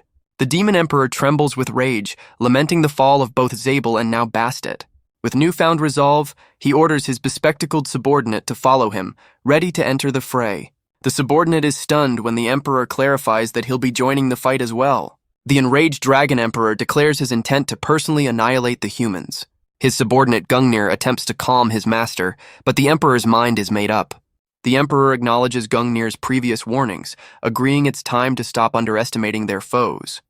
With a furious roar, the Demon Lord prepares to personally enter the battlefield. Meanwhile, the true Demon King commands his entire army to advance and destroy everything in their path. The colossal monarch declares his first objective is to completely eradicate the hero's kingdom. The scene shifts to Trishuria Castle, where rumors of the recent battles are spreading rapidly. Soldiers gossip in disbelief, hearing that a single hero has already defeated 3 of the Demon Emperors. They marvel that this incredible warrior is still just a rookie who only recently became a hero. The hero in question, Zeon Ishtar, the 3rd-ranked Fist Saint, looks on with weary annoyance, tired of being summoned to the castle. A royal figure rushes down the stairs, eagerly calling out to the departing hero. She beams with delight, praising his recent glorious achievements on the battlefield. The princess gets uncomfortably close, declaring she now expects great things from the 3rd-ranked hero. As she continues her fawning, Zeon simply looks on, completely unfazed by the royal attention. With a confident smile, she offers to grant him any wish as a reward for his service. Zeon tries to leave, finding the constant summons a nuisance, but she frantically calls for him to wait. She grabs him by the shoulder, demanding he show a little more respect for her authority. The princess then offers him land or riches, but Zeon remains completely unimpressed by the proposal. He questions why he must be bothered with such trivial matters, while she insists he accept a reward for his deeds. Zeon calmly explains that he's already satisfied with his current life, effectively rejecting her grand offer. With a cheerful smile, Zeon holds up a finger, informing the princess that he has just one simple request. A flashback reveals his parents, who are utterly delighted and surprised by his proposition. They look upon their former home, now jokingly referring to it as a tiny shack. Their humble cottage has been replaced by a magnificent castle, leaving them completely speechless. His father adjusts his glasses, looking incredibly impressed by this sudden upgrade. The two of them cheer wildly, bursting with pride over their son's incredible gift. The scene shifts to later that night, hinting at a new development in the royal court. The princess completely misinterprets his request, blushing furiously as she assumes he's proposing marriage. She sits alone, lost in a flustered daze as she imagines the impossible scenario. The scene returns to Xion and Milia, where he teases her for being so obviously smitten with him. Milia's imagination runs wild, picturing a romantic confession from Xion that never actually happened. She snaps back to reality, completely flustered by his teasing words. Waving her hands in a panic, she insists she's not mentally prepared for his advances. Her embarrassment quickly turns into a mischievous grin as she decides to take matters into her own hands. Deciding to strike while the iron is hot, she rushes to her room to prepare for her bold move. With newfound confidence, she approaches his door, ready to make a surprise visit. She bursts into the room, striking a pose in alluring nightwear, only to be met with a look of pure shock. The scene reveals she's accidentally crashed a party, interrupting Xion, Inferno Darkness, and Ruby mid-meal. Mortified, she realizes she's standing in front of all the heroes, who stare back in stunned silence. Suddenly, a massive blast of dark energy erupts from the room, a clear sign of someone's extreme overreaction. Through the smoke, a flustered Milia demands to know what kind of gathering she just crashed. Xion points out that it was just a simple hot pot party, and she's not dressed for the weather. She gets in his face, completely mortified and demanding to know why she wasn't invited. Sister Noel gleefully offers her a drink, suggesting she join their impromptu celebration. Elsewhere, Mr. World apologizes to his teammates, explaining that his own invitation was rejected. Having calmed down, Milia takes a sip from her mug, finally joining the party. She suddenly turns to Sister Noel, eagerly asking to be included in future events. Sister Noel clarifies with a deadpan expression that she actually did try to invite her. She explains that she heard strange noises from the room and assumed Milia was otherwise occupied. A flashback shows Sister Noel and Ruby knocking on Milia's door, but receiving no answer. Milia points out that Sister Noel's personality seems to change completely after a few drinks. Sister Noel happily takes a sip, admitting she was deeply impressed by the combat prowess of both Mr. World and Xion. Someone pours another glass of the dark, potent-looking beverage, keeping the celebration going. As he stirs the hot pot, Xion reflects that his comrades are the very definition of true heroes. Sister Noel recalls watching Mr. World in action, finally understanding the true extent of his power. She also remembers sensing Bastet's immense magic, a power she could feel even from a great distance. Xion casually eats, remarking how Mr. World shattered that same power with one punch, proving he's undoubtedly on humanity's side. Milia listens with a shy, pleased smile, clearly moved by the conversation and the praise for her companion. Inferno Darkness chimes in, agreeing that the power radiating from his fellow heroes simply defies all logic. With a smug grin, Milia proudly declares that it's all because Xion is the strongest, much to his mild annoyance. Sister Noel grins mischievously, pouring a drink as she asks Xion about his love life. Milia sputters in shock, completely caught off guard by the sudden and personal question. All eyes turn to Xion, who calmly prepares to answer the unexpected inquiry. Sister Noel cheekily suggests herself as a potential candidate, much to Milia's continued embarrassment. Xion's straightforward answer that he likes Milia causes her to have a comically massive nosebleed. He panics at her extreme reaction, while Sister Noel uses her holy power to revive the overwhelmed hero. Later, a sobered-up Sister Noel and Inferno Darkness say their goodbyes, promising to meet again. Xion and Milia stand at the doorway, watching as their fellow heroes depart. Milia hides her face, still completely flustered by the evening's events as Xion looks on. He smiles, pleased that his hot pot was a success, while Milia looks up at him with a happy, bashful expression. Milia cheerfully reflects on the chaotic but enjoyable party, while Xion listens with a gentle smile. As she walks ahead, she admits that while she already knew it, his true strength is still impressive. Her sudden praise leaves Xion slightly confused, prompting him to ask what she's getting at. She explains that she can't let her impressive comrades like Sister Noel or Inferno Darkness outshine her. Milia turns to him, declaring that true strength comes from believing you're the best in the world. He smiles warmly, finding her earnest declaration to be a good thing. She continues, noting that heroes like him and Mr. World are acknowledged by everyone without even trying. Zeon casually points out she still has tissues in her nose, causing her to snap back in embarrassment. With a thoughtful expression, she muses that his outrageous power is what makes her question if he's even human. Her frustration boils over as she accuses him of teasing her, but he just laughs, finding her reaction amusing. She points out that even if he were a demon, his level of power is anything but ordinary. Milia mentally tallies the defeated demon emperors, realizing they've already taken down 3 of the 4. She declares that across both human and demon realms, only 3 beings can be considered his equal. She lowers a finger, beginning her countdown of these legendary figures. With a confident point, she names the first obvious candidate, the number 1 hero, Mr. World. The second is revealed to be the graceful and mysterious great sage Palmera. Zeon thoughtfully notes that the second-ranked hero has been conspicuously absent from their recent gatherings. She begins a lesson on world geography, explaining the 3 major human powers that oppose the demons. Milia reveals Palmera is the trump card of the Brehunareg Empire, a guardian of humanity equal to Mr. World. Her tone shifts as she names the final entity that stands on his level, the terrifying Demon King himself. Zeon listens intently as Milia describes the Demon King as the undisputed ruler of the world. She cheerfully admits that even with their immense power, she's unsure if he or Mr. World could actually defeat him. Milia explains that the Demon King's strength is simply on an illogical, almost unreasonable level. She recalls the Great War 1,000 years prior, where humanity's forces never even reached the final boss. Milia then brings up the legendary hero Loin, questioning if Zeon understands the true source of his fame. But Zeon calmly dismisses the hype, suggesting that everyone gives the Demon King far too much credit. He clenches his fist, theorizing that the title is merely temporary, held by the strongest of any given era. A new thought strikes him, and he wonders if an even more powerful Demon King exists somewhere, completely unknown to them. Milia is completely baffled by his bizarre theory, struggling to understand his meaning. She grabs his arm in frustration, pointing out the terrifying implications of his idea, but he just laughs it off. He smiles gently, musing that if he ever met such a creature, he might not need to die after all. Milia is completely baffled by his logic, but he simply tells her not to be so pessimistic. Looking out over the city, he remarks that humanity seems to be doing just fine, even on the brink of destruction. He then reveals he was drawn to her because, unlike the other heroes, she doesn't blindly trust in humanity's strength. She gets flustered and tells him to stop looking at her like that, but he just laughs it off. The scene shifts to a new battlefield, where a powerful female demon taunts a defeated enemy, questioning if he truly believes she is the Demon King.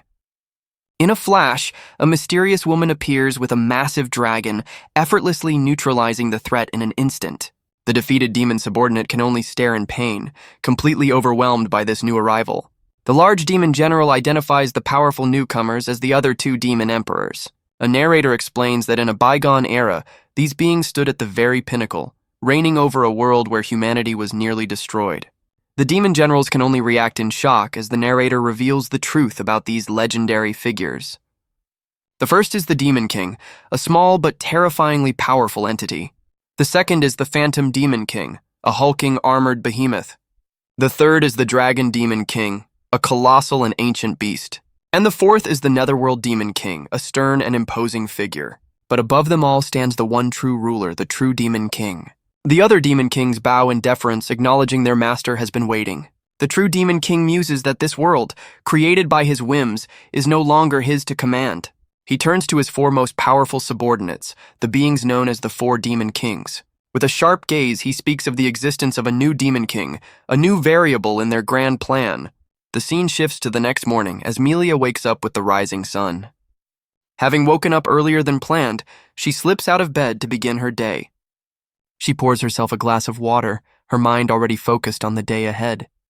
After a refreshing drink, a new sense of resolve settles over her. Milia looks down with a determined smile, clutching a scroll as she formulates a plan. With a clear goal in mind, she heads to her closet to pick out the perfect outfit. She carefully ties her hair back, preparing for an important meeting. Now fully ready, she looks ahead with a confident and eager expression. Dressed to impress, Milia steps out into the bustling town under a clear blue sky. She waits with a blush and a nervous smile, her heart pounding with anticipation for the person she's meeting. Milia looks around with a hopeful smile, wondering if her companion will arrive soon. A familiar voice calls out to her as Zeon arrives, noting that she's a bit early. Her face lights up with pure joy as she turns to greet the newly arrived hero. Zeon apologizes for the wait, but Milia is simply ecstatic that he's finally here. He smiles, relieved she wasn't kept waiting, as Milia resolves to enjoy her day with him. She happily links arms with Zeon, ready to embark on what she believes is her very first date. Their romantic stroll is interrupted by a man on a stage addressing a large, eager crowd. The man gestures with a shovel, inviting everyone, including the two baffled heroes, to start digging. Milia points in utter confusion, while Zeon calmly identifies their date activity as a potato digging contest. He cheerfully explains that it's a two-person event, which is precisely why he invited her along. Milia cries with frustration, lamenting that she was a fool to trust this vegetable-obsessed hero. He looks at her in utter disbelief, questioning how she could possibly be unaware of the legendary potato digging contest. She looks down at her fancy dress, completely out of place in the muddy, rustic field. He explains that this is no mere festival, but a pinnacle battle where the kingdom's strongest farmers compete. He paints a bizarre mental image of the fierce competition, where weaker farmers flee from the sheer might of the potato champions. A pair of burly, pompadoured rivals approach, mocking Zeon for bringing a date to such a serious event. They boast that this is no place for amateurs, suggesting the two of them go to a cafe instead. Unimpressed, Zeon and Milia watch the boisterous men, with Zeon noting the decline in the capital's standards. A new analytical competitor appears, meticulously calculating his odds based on the soil and weather. With a confident grin, he declares his probability of victory is a perfect 100%. Zeon imagines his rivals as imposing figures, questioning the immense power radiating from these potato farmers.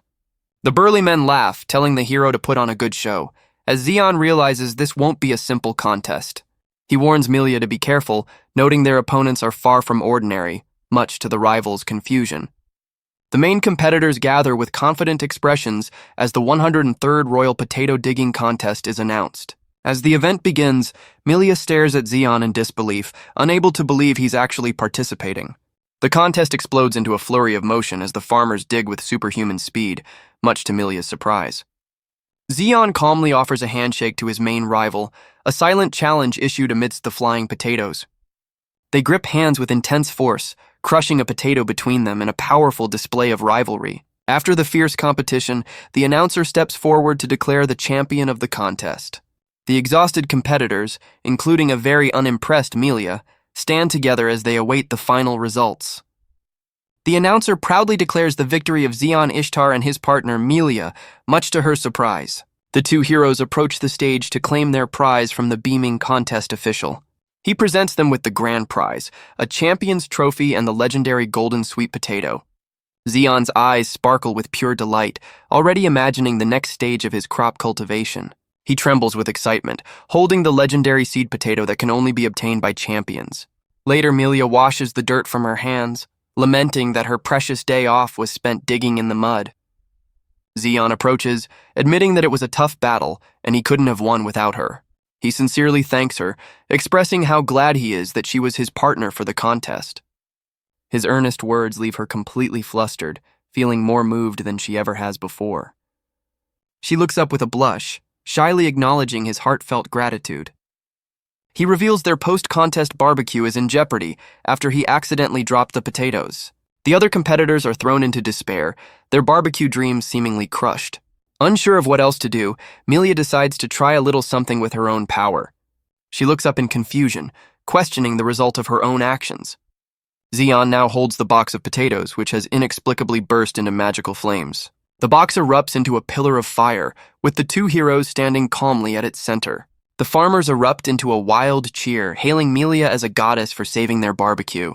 While enjoying a freshly baked potato, Zeon casually questions her about the date.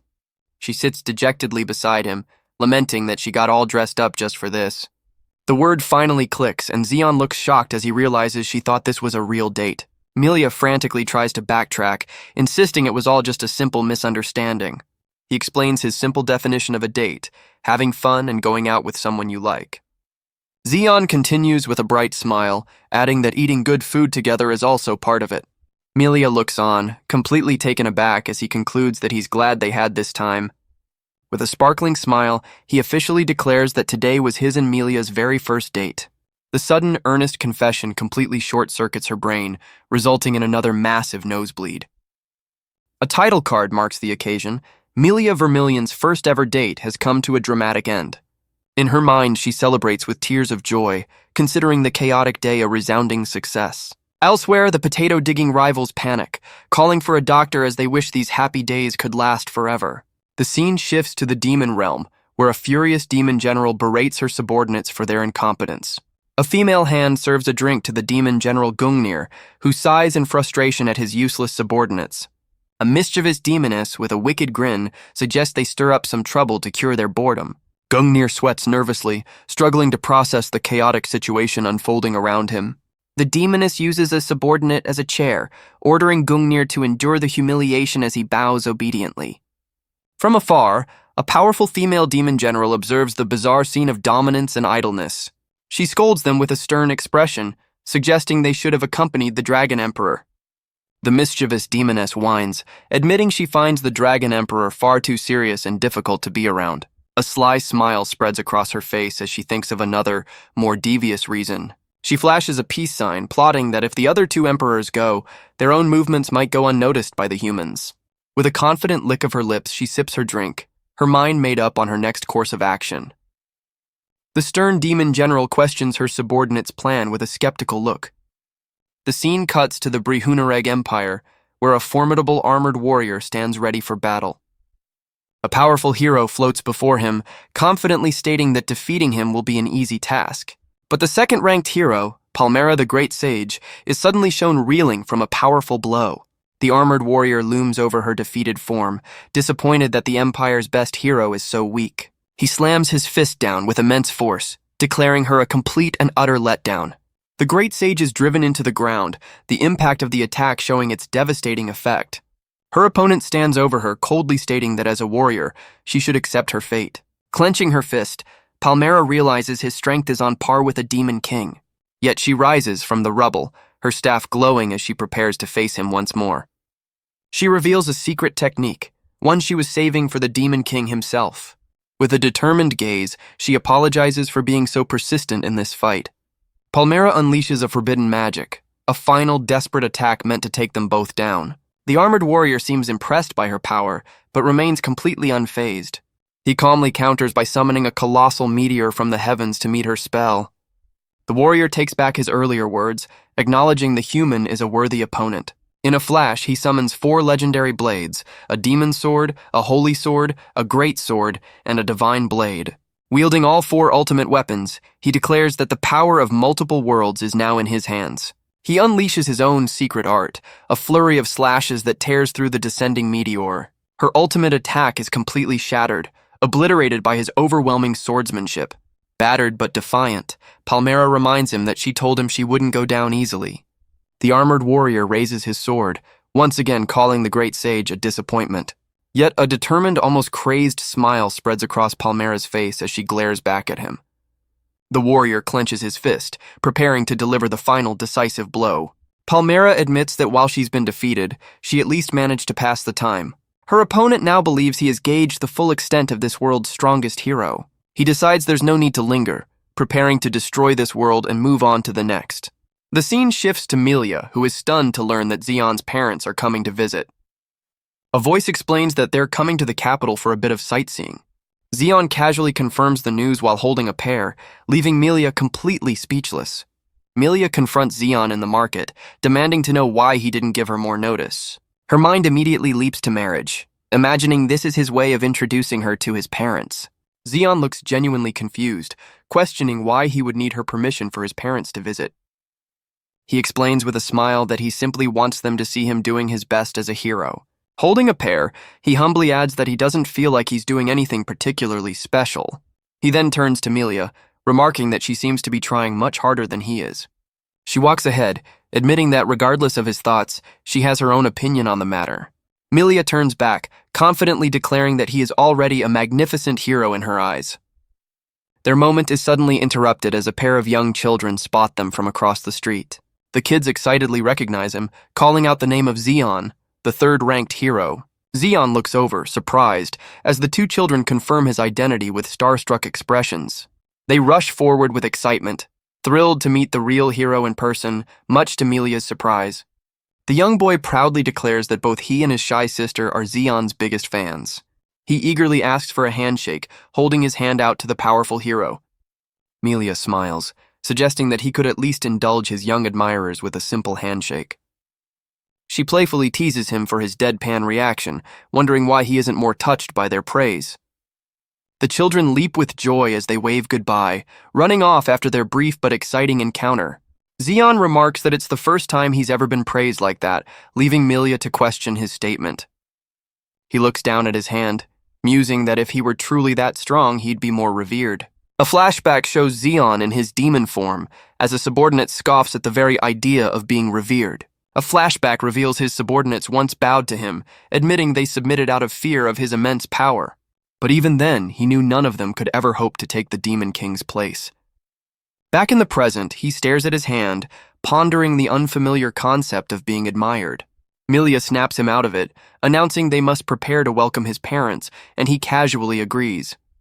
Her eyes sparkle as she resolves to make the perfect first impression as his future wife, leaving Zeon baffled. She spots something in the distance, her excitement growing as Zeon and another woman look on in confusion. Their plans are cut short as Sister Noel and Inferno Darkness rush in, looking panicked. Melia questions their frantic arrival, while Sister Noel struggles to catch her breath. With a look of sheer terror, Sister Noel announces that a state of emergency has been declared. The scene cuts to a horrifying image of a city in ruins, revealing the Brehunareg Empire has fallen. Melia stares in disbelief, refusing to accept that the mighty Brehunareg Empire could have fallen. With a heavy heart, Sister Noel confirms the devastating news is indeed true.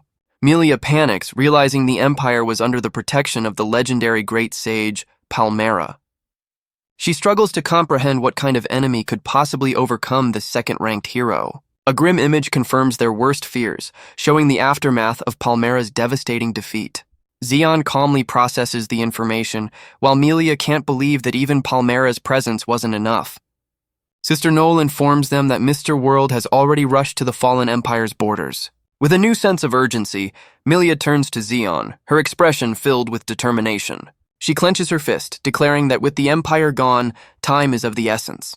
As Melia prepares to mobilize, Zeon cuts her off with a calm, knowing look. Melia questions his calm demeanor, but he tells her there's no need to rush.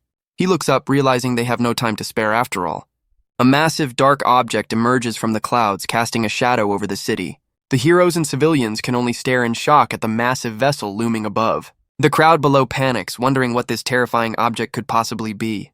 The scene cuts to a bespectacled demon general, Elytra, who excitedly shows off his creation.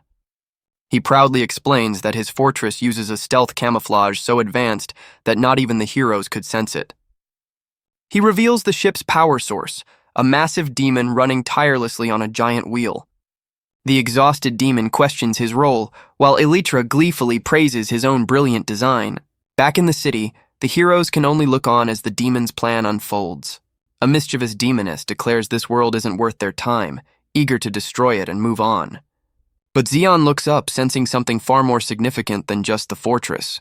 Melia realizes with horror that this must be Elytra's doing, a fact Zeon calmly confirms. His eyes narrow with focus as he warns his comrades that the enemy is about to strike. Sister Noel springs into action, desperately trying to guide the panicked civilians to safety. From above, the demoness grins with manic glee, preparing to unleash a devastating attack. The heroes brace themselves as a powerful blast rocks the city, sending debris flying everywhere. The demoness lands amidst the rubble, looking down on the scene with disdain for the seemingly weak heroes. She and her armored companion are revealed as Demon Kings, Sakyubachi of Tyranny and Nagaraja of Swords. Sakyubachi licks her lips, confident that crushing these insignificant heroes will be all too easy.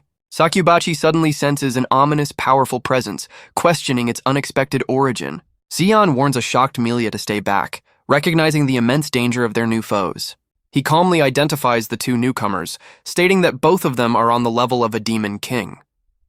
Melia recoils in horror, struggling to comprehend the existence of two more such powerful enemies. The demoness grins, confirming they are indeed two of the legendary 4 Demon Kings. Zeon looks on, unimpressed, remarking that at least someone understands the gravity of the situation. Sakubachi smiles slyly, revealing that there aren't just two of them present today. The scene cuts to the Brihunareg border, where the Dragon Emperor and Gungnir have also arrived with their colossal dragon. Mr. World and his team arrive on the scene, stunned by the sudden appearance of these new, powerful demons. The Dragon Emperor looks on with a calm expression, acknowledging the arrival of a seemingly worthy opponent. The Netherworld Demon King, Hyusetsuka, orders the Dragon Demon King, Ryugdrasil, to swiftly deal with the heroes. With a cold gaze, she declares her intention to proceed to the next world after this one is finished. Mr. World's party stands defiant, declaring these new enemies aren't even worthy of bothering the true Demon King. Meanwhile, the armored Demon King, Nagaraja, grows impatient, eager to continue his journey across worlds. Zeon steps forward with a determined glare, offering to be the armored king's opponent instead. Sakubachi casually tells Nagaraja to handle the other heroes while she deals with Zeon. The armored king addresses the human hero, offering him the honor of becoming a stain on his sword. Nagaraja summons his 4 ultimate blades, declaring he'll quench his thirst with the hero's power, much to Zeon's shock.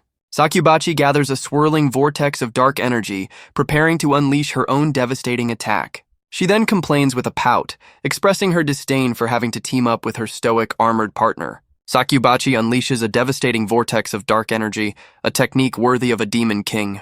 But Sister Noel and Inferno Darkness charge forward, refusing to be intimidated by her power. Sister Noel channels her holy energy into her fist, preparing to meet the demon's attack head-on.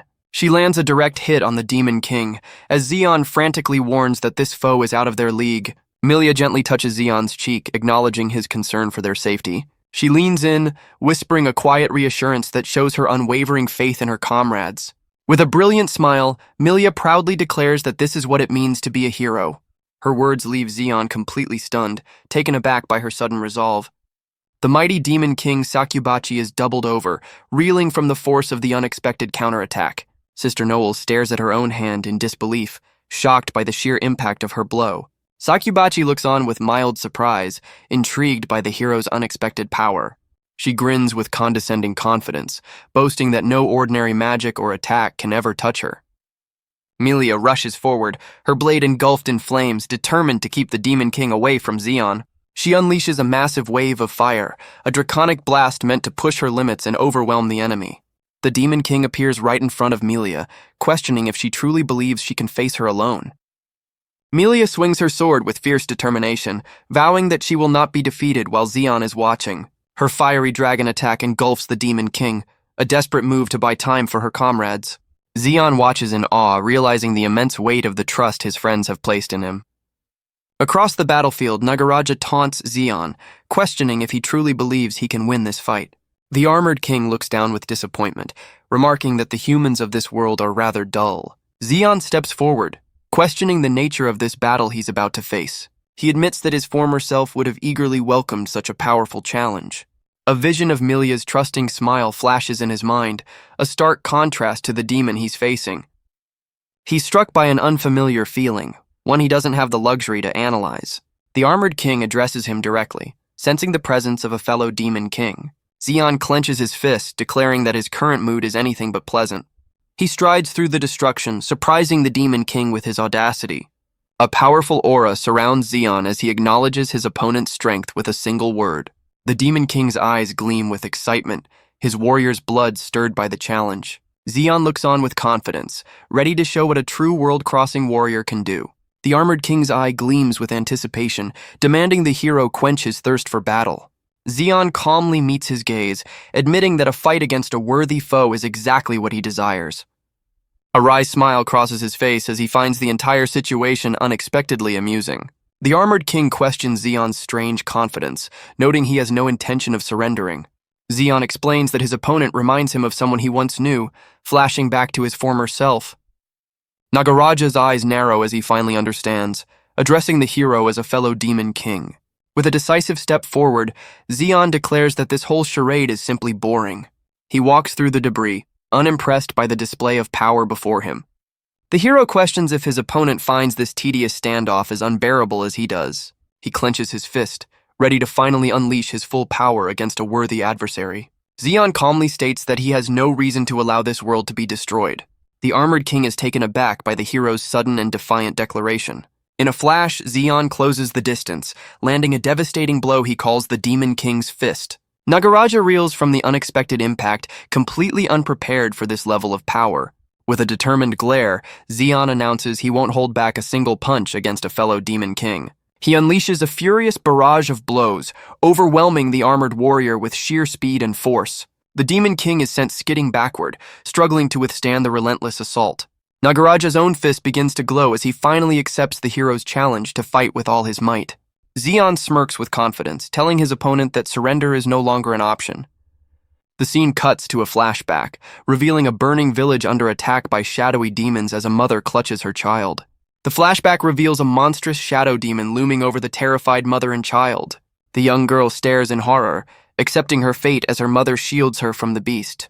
But in a flash, a powerful force slices through the darkness, intervening at the last second. A mysterious caped hero appears in the doorway, her cape flowing as she offers a hand of salvation. The mother and child look up with expressions of pure relief and awe at their unexpected savior. The scene snaps back to the present, where Milia is struck down by a devastating blow from the Demon King. She collapses to the ground, her heroic charge brought to a sudden and painful halt. Sakubachi stands over her fallen form, admitting she was momentarily surprised by the hero's attack.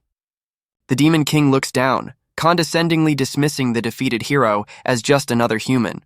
She flashes a cruel grin, mocking Milia's futile efforts and clearly enjoying the victory. The Demon King notes with amusement that after a small push, the other two heroes have stopped moving entirely. She scoffs that the inhabitants of this world are nothing special, just like all the others. As Milia struggles on the ground, Sakubachi laments how truly weak and small humans are. She decides that if they must perish, she'll at least grant them a meaningless end. With a sadistic grin, she declares that this outcome is far more interesting for her. The demon pauses, a memory stirring as she gazes down at the defeated Milia. She recalls that this particular hero was never supposed to possess such formidable power. A flashback reveals a younger Milia being saved by a mysterious, high-ranking hero during an attack. Milia remembers how that same hero quickly surpassed her, leaving her far behind in the ranks. But in the present, she clenches her fist with renewed determination, deciding this time will be different. Milia rises from the rubble, declaring that her past struggles are now irrelevant. The Demon King questions her sudden change in demeanor, confused by her rambling. With a defiant point, Milia announces that as a hero, she will be the one to defeat the Demon King. Sakubachi is momentarily speechless, stunned by the human's audacity. Her shock quickly turns to hysterical laughter, finding the hero's declaration absurd. But her amusement vanishes in an instant, replaced by a cold, predatory gaze. The Demon King's expression hardens as she questions if the hero is truly serious. Milia meets her glare with unyielding resolve, her determination unshaken. Enraged, Sakubachi lunges forward, furious at the human's insolence. The Demon King's power flares as she demands to know who this hero thinks she is. Milia unleashes her ultimate technique, summoning a colossal dragon of pure flame to face the Demon King. Sakubachi smirks with condescending pity, finding the hero's final gambit utterly pathetic. Her expression shifts to genuine surprise as she senses the attack's power is far greater than before. With a wicked grin, the Demon King activates her ultimate defense, the power of the Demon Palace. She boasts that her ability absorbs all magic and physical attacks, rendering her completely invincible. A memory flashes of a younger, weaker Milia, once convinced she could never defeat a Demon King. The Demon King laughs, amused by the human's futile struggle against her absolute power. But Milia's thoughts turn to the person she's come to admire, finding a new source of strength. She realizes there are still so many things she needs to tell him, refusing to let her story end here. As the attack overwhelms her, she reflects that this entire journey has felt like a beautiful dream. A vision of a peaceful future flashes in her mind, one where she and Zeon have a family. But she rejects this as a mere dream, declaring with fierce resolve that she will make it a reality. With a final defiant cry, she announces her full name, Milia Vermilion, as her dragon of flame roars. The Demon King is stunned by the sudden surge in power, warning the hero that she's pushing her body past its limits. Milia smiles, understanding that this future isn't just for her, but for everyone in the world. She finds strength in the one who praised her, the person she now longs to be with. Sakubachi recoils in shock, unable to comprehend the source of this impossible power surge. Milia unleashes her true ultimate attack, a blinding sphere of light that resembles a miniature sun. The Demon King can only stare in disbelief as the overwhelming power of the attack descends upon her. Milia lets out a final, desperate roar, channeling every ounce of her being into this one last gambit. With a final, desperate cry, Milia unleashes every last ounce of her power. The Demon King is pushed back by the sheer force, refusing to be underestimated by a human. Enraged, she curses the insolent hero as the blinding light begins to consume her. Sakubachi screams in agony, realizing the hero's power is now burning her from the inside out. Milia herself feels the immense strain, realizing her own flames are taking a devastating toll. The Demon King's body begins to crack under the pressure, struggling to withstand the relentless assault. She admits with a pained gasp that no one has pushed her past her limits since the true Demon King. Despite the damage, she faces the defiant hero, who stands ready for the next move. The Demon King's form begins to shatter, her body cracking apart from the overwhelming attack. Yet with a crazed smile, she confidently declares that the victory is still hers. Sakubachi grins maniacally, vowing to return the magic she absorbed right back at the hero. Milia struggles to stay on her feet as the Demon King mocks her for her dwindling stamina. The Demon King points condescendingly, calling her next move a mere prank for a foolish human. She declares that a human could never hope to defeat a true Demon King. But a new voice echoes through the battlefield, stating that Milia is not fighting alone. A powerful knight appears, deflecting the Demon King's attack with a brilliant flash of light.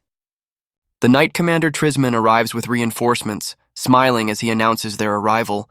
Sakubachi's confidence shatters, her face contorting with rage at the unexpected interference. She stumbles back, reeling from a sudden unseen blow that catches her completely off guard. Sister Noel unleashes her own ultimate attack, piercing the Demon King with a powerful magic bullet. Sakubachi glares up in fury, sensing yet another challenger has joined the fray. From the trees, a blindfolded Inferno Darkness grins with sharp-toothed glee, ready for battle. He prepares to pour all of his power into a single decisive strike with his gleaming blade. Trisman shouts to his comrades, realizing this is their only chance while her regeneration is overwhelmed. The Knight Commander unleashes his ultimate Holy Sword technique, a storm of light that descends upon the demon. The Demon King roars in defiance, refusing to be looked down upon by mere mortals. Her fury escalates into a primal scream, enraged by the human's persistent interference. Sakubachi lunges forward, convinced that no human could ever hope to defeat her. Her charge is suddenly halted as a shadowy attack intercepts her, much to Trisman's surprise. The Demon King is caught in a powerful bind, her face contorting in pain and disbelief. The Demon King roars in fury, acknowledging that her opponents are indeed strong, just like Demon Kings. Sister Noel and Inferno Darkness stand their ground, shocked but ready for the next phase of the fight. Milia grits her teeth, admitting their foe is powerful, but she's not finished yet. She raises her sword with renewed purpose, declaring that they are heroes, and this is their duty. Her comrades stand with her, understanding that the fate of their entire world hangs in the balance. Inferno Darkness grins with sharp-toothed resolve, ready to do whatever it takes to protect it. Trisman smiles with unwavering confidence, believing they can surpass their own limits to defeat her. Milia lets out a defiant cry, vowing that she will never be defeated by the Demon Kings. Sakubachi's face twists in pure rage, unable to comprehend the human's relentless defiance. The heroes unleash a final combined wave of power, a brilliant torrent of energy aimed at overwhelming the demon. The Demon King is sent reeling, screaming in fury as she's overwhelmed by the hero's power. Milia watches with unyielding resolve, her own power still burning brightly. The combined assault tears through the Demon King's defenses, leaving her riddled with damage. A memory surfaces of a younger Milia, recalling the day that set her on this path. Sakubachi gasps in pain, the hero's relentless attacks taking a severe toll. Milia smirks with newfound confidence, finally becoming the hero she always aspired to be. Elsewhere, the armored Demon King unleashes a vicious storm of slashes. Zeon charges forward without hesitation, preparing to counter the deadly assault. He meets the flurry of blades with his bare fists, deflecting each strike with impossible precision. Zeon holds his ground, his gaze steady as he prepares to turn the tables on his opponent.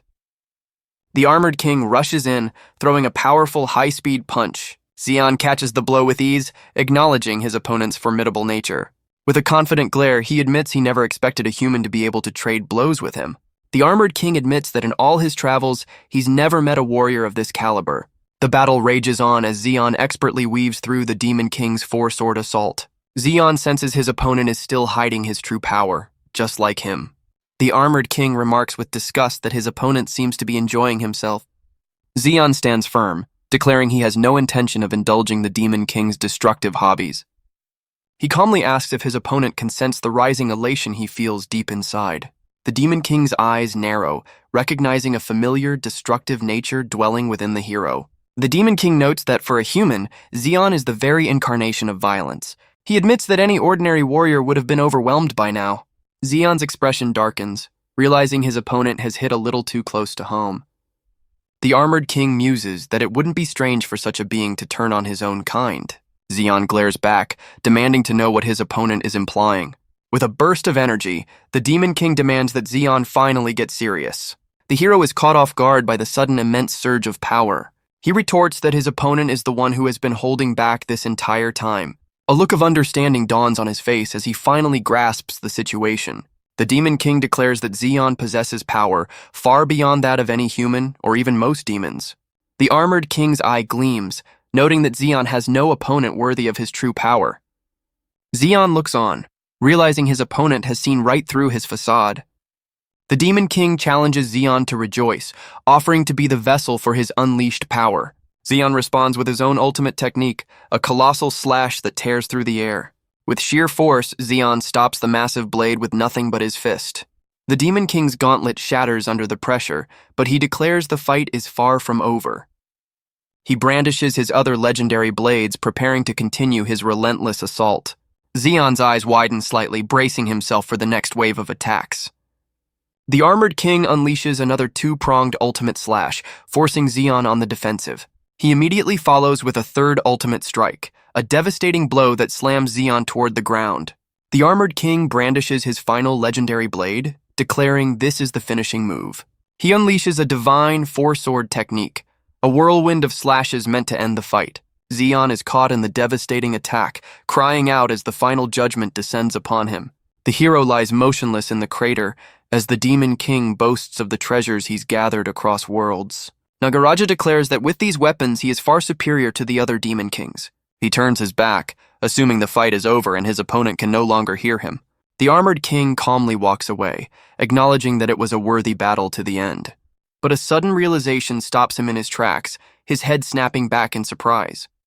Zeon rises from the debris without a single scratch, admitting he was momentarily caught off guard. The Demon King stares in utter disbelief, unable to comprehend the hero's impossible resilience. A split image of his two forms reveals that only a true Demon King could have withstood such an attack. The Armored King stares in disbelief, demanding to know how his opponent is still standing. He begins to question if Zeon is even human, sensing an impossible level of power. Zeon looks down at the rubble, admitting to himself that this situation has become quite a hassle. He smirks, confessing he's almost forgotten how to properly unleash his full strength. The hero reflects that in neither of his lives has he ever had a reason to go all out. Nagaraja realizes with dawning horror that his opponent still hasn't gotten serious. The Demon King's eyes narrow with grim acceptance, ready to face this impossible foe. He declares he will change his approach, preparing a completely different kind of weapon. Zeon's calm demeanor shatters as he realizes with alarm what the Demon King intends to do. The Demon King unleashes a devastating shockwave that carves a path of destruction through the city. Zeon looks back with concern, telling his comrades not to worry about him. The Armored King notes that the civilians in that section of the city have already been evacuated. He declares that this changes nothing, preparing to unleash a new, far more destructive weapon. Zeon rushes forward, attempting to intercept the Demon King's next devastating attack. He realizes with a grim expression that his opponent is trying to lure him away from the city. The Armored King admits that while he dislikes such tactics, he'll do anything to witness Zeon's true power. He summons several dark orbs, preparing to unleash another city-leveling attack. The resulting blast obliterates a huge section of the landscape, leaving nothing but rubble. Nagaraja appears behind Zeon, taunting him about the duty of a hero to protect his people. Nagaraja redirects his attack, threatening to unleash his fury on the nearby children. Zeon spots the two terrified children from earlier, trapped in the path of the attack. The Demon King's eye gleams, demanding to see his opponent's true, unrestrained power. But Zeon moves in a flash, positioning himself directly in the path of the devastating blow. He stands as a shield, taking the full force of the attack to protect the innocent children. The armored king stares in disbelief, questioning the hero's reckless and foolish sacrifice. Zeon clutches his wounded shoulder, wondering why he so readily threw himself in harm's way. He turns to the children he just saved, asking the familiar young boy if he's all right. The boy looks up with tears in his eyes, calling out the name of his hero in relief. Zeon offers a reassuring smile, telling the child not to worry about a thing. The young boy cries out in despair, apologizing for getting his hero hurt. The armored king looks on, coldly stating that Zeon has just received a fatal wound. Zeon looks at his injury, realizing with a start that something new has awakened within him. Nagaraja calls his selfless act a foolish miscalculation, unable to comprehend saving the children. The Demon King reminds him that if he dies, the children and the rest of the world will surely follow. He questions if Zeon is truly incapable of understanding such a simple, logical outcome. Zeon simply smiles, wryly agreeing with the Demon King's cold assessment. He stands tall despite his wound, admitting that humans are creatures he just can't seem to understand. His mind flashes to Melia and his comrades, the illogical yet inspiring people he's met. He clenches his fist over his wound, acknowledging that he is still far from perfect. The armored king scoffs that such creatures are beyond understanding and should be left to their fate. But Zeon simply smiles, acknowledging that this is just the kind of creature a human is. He closes his eyes with a confident smirk, knowing that cold logic doesn't apply here. With renewed purpose, he declares that this is what it means to be a hero. The two children can only stare, their tears of fear turning into tears of awe. They cry out his name, their faith in their hero completely restored. As Zeon turns back to the fight, the children plead for him to be victorious. The two warriors face off again, a silent understanding passing between them across the rubble. Nagaraja questions what exactly a hero like him is even trying to protect. Zeon's eyes gleam with power as he promises to show his opponent the answer right now. Zeon closes the distance in an instant, slamming a fist into the Demon King with incredible force. The sheer force of the blow sends the armored king skidding backward across the battlefield. Nagaraja stares in disbelief, utterly stunned by the hero's unexpected level of strength. Despite his injury, Zeon acknowledges that his opponent is truly one of the strongest warriors he's ever encountered. The armored king is thrilled, believing he's finally witnessed the hero's true, unrestrained might. He concedes that Zeon is indeed a chosen warrior, yet he senses a crucial difference between them. Despite the hero's power, the Demon King looks on with a sense of regret, finding the situation a pity. He observes that Zeon's strength has transcended humanity, placing him closer to the level of a Demon King. Yet, he laments that for all his power, the hero is still tragically bound by his fragile human body. The Demon King gestures to the hero's injury, revealing that the wound he inflicted is undoubtedly fatal. Zeon glares back, unfazed, as the Demon King explains that for a mere human, such a wound means the end. The Demon King declares this unbridgeable gap between their species is the true difference in their power. As a sign of respect for his opponent's strength, the armored king prepares to get serious. He unleashes a torrent of energy, vowing to finally show the hero his true, unrestrained power. The Demon King sheds his armor, revealing his true form and unleashing his ultimate power. Zeon smirks, quietly questioning the Demon King's assessment of human weakness. His opponent looks down, promising to teach this frail human the true meaning of his limits. Zeon clenches his fist, a look of sudden understanding dawning on his face.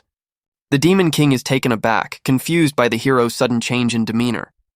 Zeon turns away, musing on the very question of why a supposedly fragile human would dare to face a Demon King. Zeon smiles, revealing he's finally grasped a small piece of the answer he sought. The Demon King looks on, wondering why he sensed such a powerful presence from a supposedly weak human. He calls out for the hero to wait, his eyes widening with a sudden, shocking realization.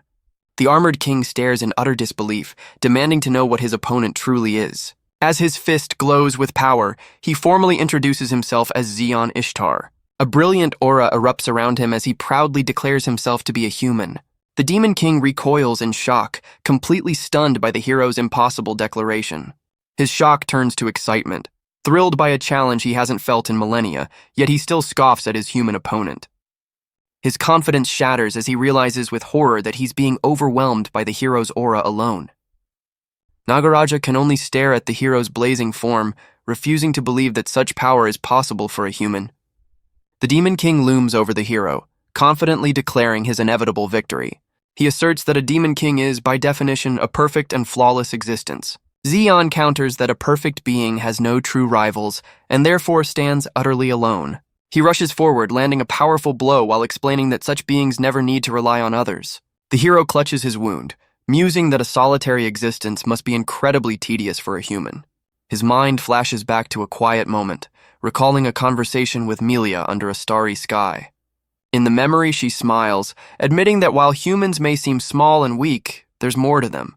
She explains with a gentle expression that simply being strong isn't the most important thing. Back in the present, a brilliant light gathers in Zeon's hand as he finally grasps her meaning. He clenches his fist with newfound resolve, fully accepting this new philosophy as his own. Zeon confirms his opponent's assessment, driving his fist forward with undeniable force. He declares that he will now grasp the very weakness he once possessed and turn it into power. The Demon King's shock turns to exhilaration, demanding the hero show him this newfound strength. Nagaraja prepares to unleash his ultimate secret technique, a final gambit to end the fight. He summons the power of creation, a cosmic attack that warps the very fabric of their battlefield. The hero stands firm, facing the combined might of the four great divine swords. The Demon King lunges forward, unleashing a final attack designed to bring about a hero's end. But Zeon meets the ultimate sword technique with a single overwhelming punch of his own. The Demon King's armor shatters as he bids farewell to a warrior he now recognizes as his equal. With his foe defeated, Zeon vows that as a human, he will finally surpass the man he used to be. Zeon's fist shatters the Demon King's defenses, a feat only the true Demon King had ever accomplished. The armored king crumbles, shocked that both he and his partner have been defeated by these heroes. As his form dissipates, Nagaraja acknowledges his loss, his reign of destruction finally over. Melia and the rest of the party rush to Zeon's side, their faces etched with concern. Zeon turns to face his comrades, his expression unreadable after the intense battle. Elsewhere, Melia raises her fist in triumph, joyfully declaring their victory over Sakyubachi. A faint scar on her side serves as a silent reminder of the journey that brought her to this moment. Zeon's gaze softens as he looks at Melia, a sense of gratitude welling up within him. He stands over the remains of his foe, who admits with his final thoughts that it was a worthy battle. The defeated Demon King tells the hero to be proud, for he has accomplished the impossible. The two children run through the rubble with tears of relief, calling out to the one they now see as a true hero. Zeon offers a warm, reassuring smile, surrounded by the very people who now look up to him. The entire party stands united before the remains of their foe, acknowledging the hard-won victory. Elsewhere, a princess in her castle holds her head, shocked that the day has come to finally change the hero rankings. She stands before her throne, deciding that for this particular hero, no one would dare object to the change. With a bold declaration, she officially appoints Zeon Ishtar as the new #1 ranked hero. Her triumphant announcement is met with confusion, as she realizes the man of the hour is nowhere in sight. The princess fumes in frustration, wondering where the fool could have possibly run off to. She lets out an exasperated sigh, a slight smile showing through her annoyance. A knight playfully teases her, remarking that just when Zeon started acting like a proper hero, he pulls a stunt like this.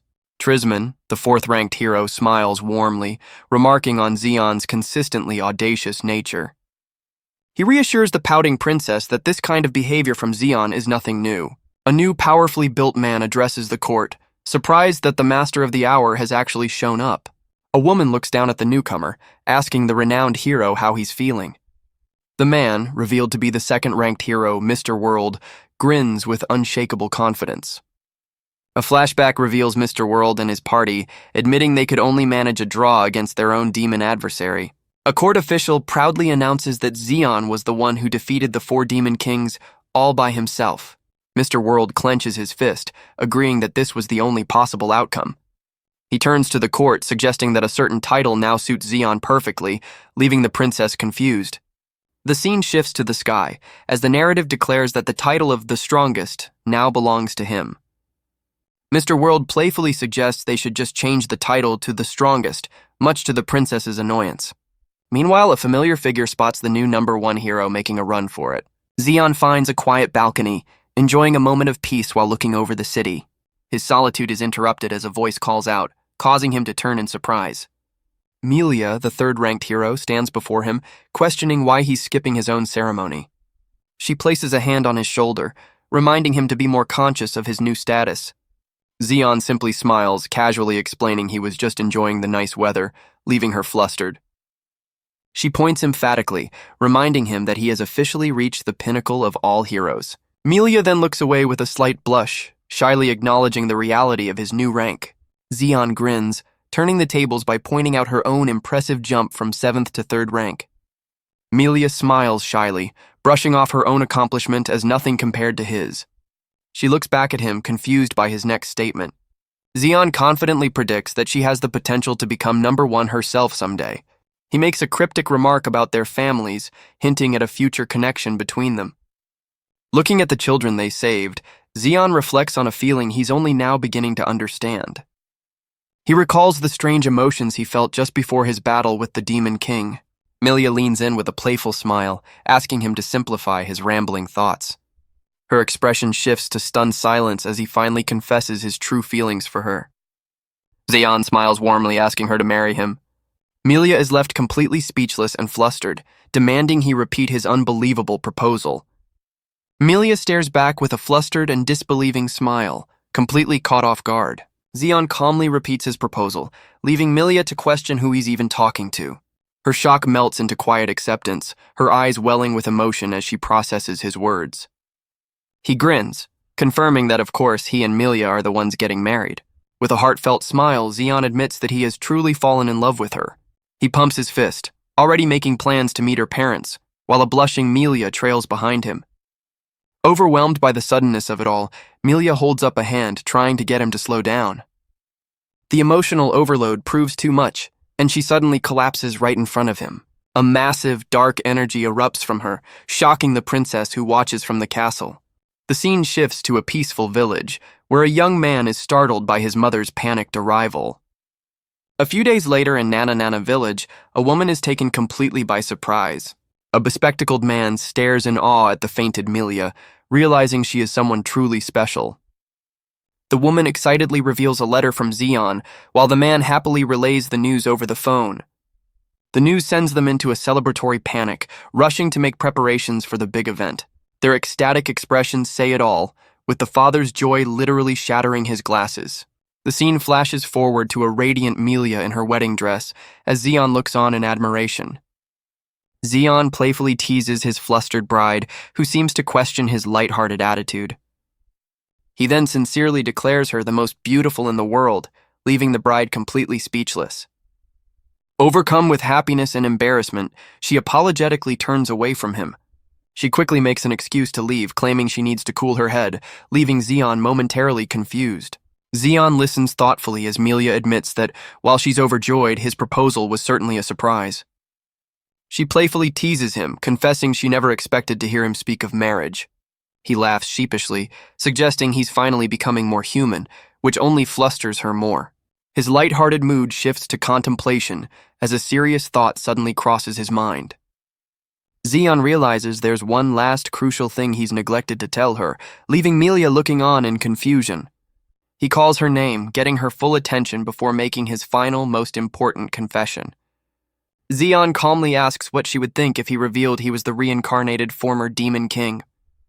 With a brilliant smile, Melia taps her forehead, reacting as if his shocking secret explains everything. She stands in serene silence for a moment, processing the monumental revelation with unnerving calm. Zeon scratches his head in relief, finally feeling like a great weight has been lifted. Melia's calm demeanor shatters as she scolds him for dropping such a bombshell on their wedding day. Her anger quickly fades into a smug, teasing smile, finding the whole situation absurdly typical of him. Zeon is taken aback as she nonchalantly declares that his past doesn't change a thing for her.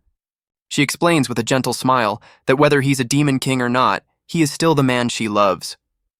With a confident fist pump, she promises that if he ever reverts to his old ways, she'll be the one to stop him. She clasps her hands excitedly, already planning for the hypothetical scenario of him returning to his throne. Zeon smiles, touched by her unwavering faith and finding her reliability to be his greatest treasure. The narrative flashes back to an ancient tale of a lonely demon king who sought only the title of the strongest. Melia looks at him with sparkling eyes, a new question forming on her lips. Zeon turns to her with a warm smile, intrigued by what she wants to ask his former self. Melia asks her new husband for his honest opinion on what it truly means to be human. Zeon smiles fondly, ready to share the profound understanding he's gained on his journey. He looks ahead with Melia by his side, agreeing that their path forward is now perfectly clear. The narrative celebrates their story, showing their friends and family rejoicing in this new chapter. It's revealed as the tale of a former demon king who found strength and connection through his new life. The story flashes back to a younger Melia, telling Zeon to stop speaking of a vow made in blood. Their journey began in the deepest chamber of the demon king's imposing castle. A younger Melia questions Zeon's resolve as they stand before the throne room door. He simply smiles with unshakable confidence, ready to let fate decide their course. They step inside to face the bored demon king, marking the true beginning of their epic adventure. Zeon looks ahead with a smile, remarking that he sees a familiar face while Melia looks on in confusion. Melia points out with shock that the figure on the throne looks exactly like Zeon, who calmly agrees. The demon king on the throne, a mirror image of Zeon, smirks with an air of absolute boredom.